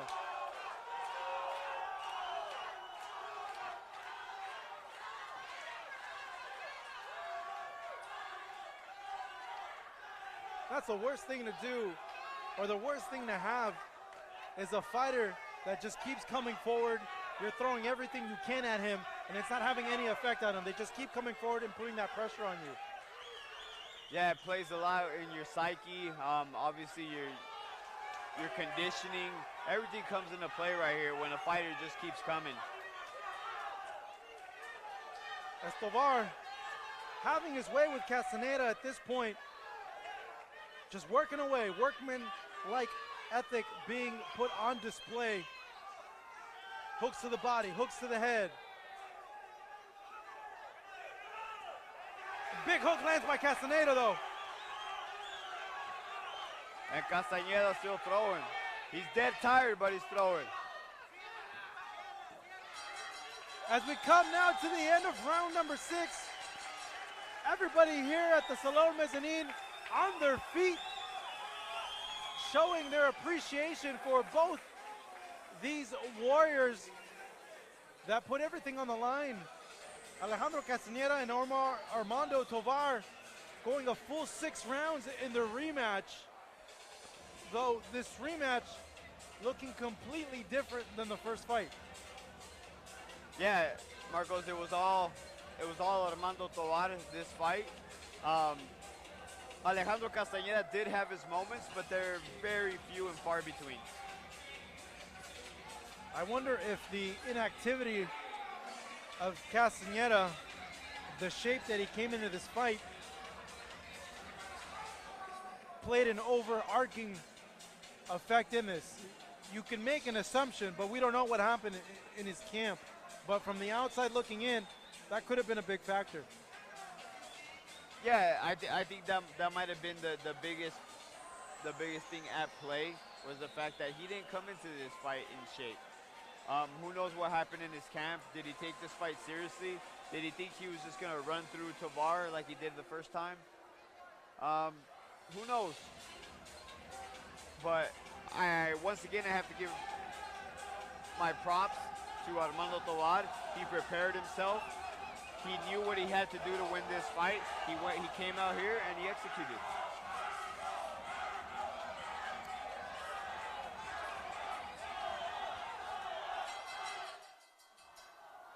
Damas y caballeros, este combate ha sido a la distancia de 6 rounds, por lo tanto, nos vamos a la decisión de los jueces. After 6 rounds of boxing, we go to the judges' scorecards. No sin antes un fuerte el aplauso para ambos peleadores, Coreano Castañeda y Armando Tovar. Big round of applause for these 2 warriors tonight. Los 3 jueces, all 3 judges have scored the same. Francisco Pacheco, Sergio Lechuga y Max Zúñiga.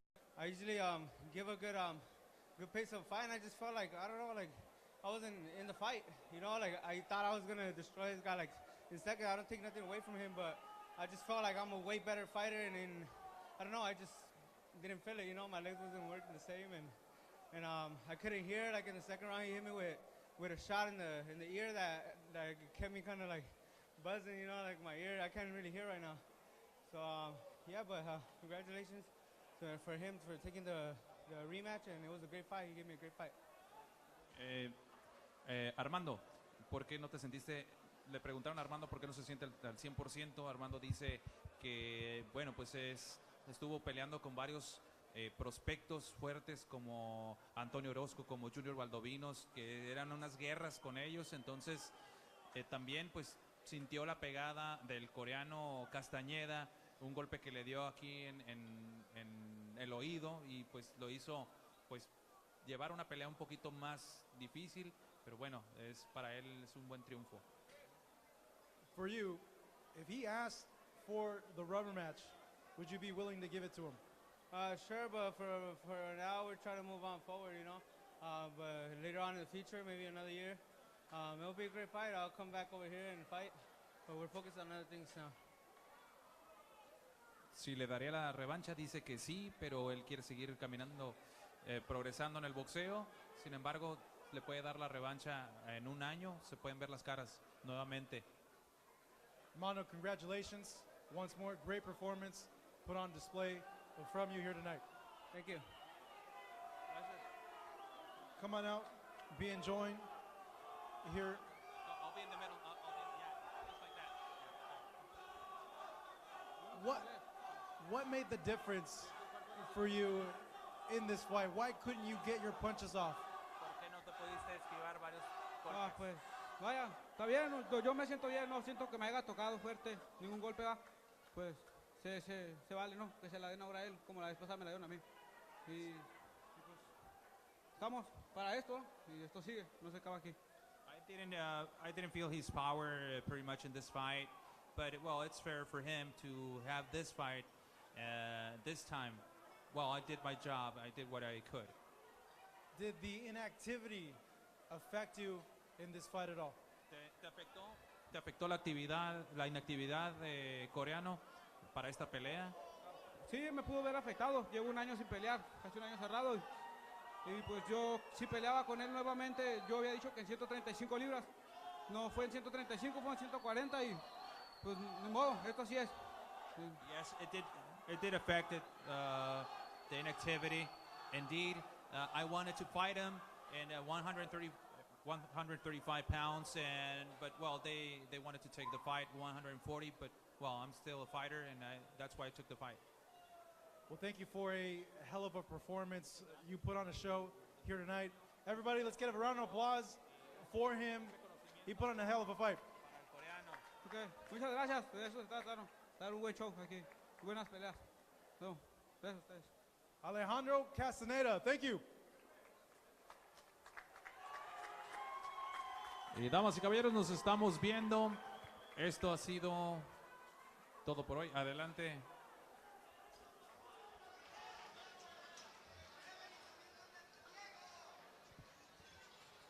All right, ladies and gentlemen, on behalf of Best in Boxing, Boristeca Boxing, my partner, Marcos, I want to say it was a great night of boxing, highlighted by the main event we all just saw, Armando Tovar versus Castañeda. Great action fight, highlighted by Kevin Torres, one-punch knockout tonight. We're looking forward to our next show. This was a great night of boxing. Like always, Boristeca Boxing, Best in Boxing. Have a great night, everybody.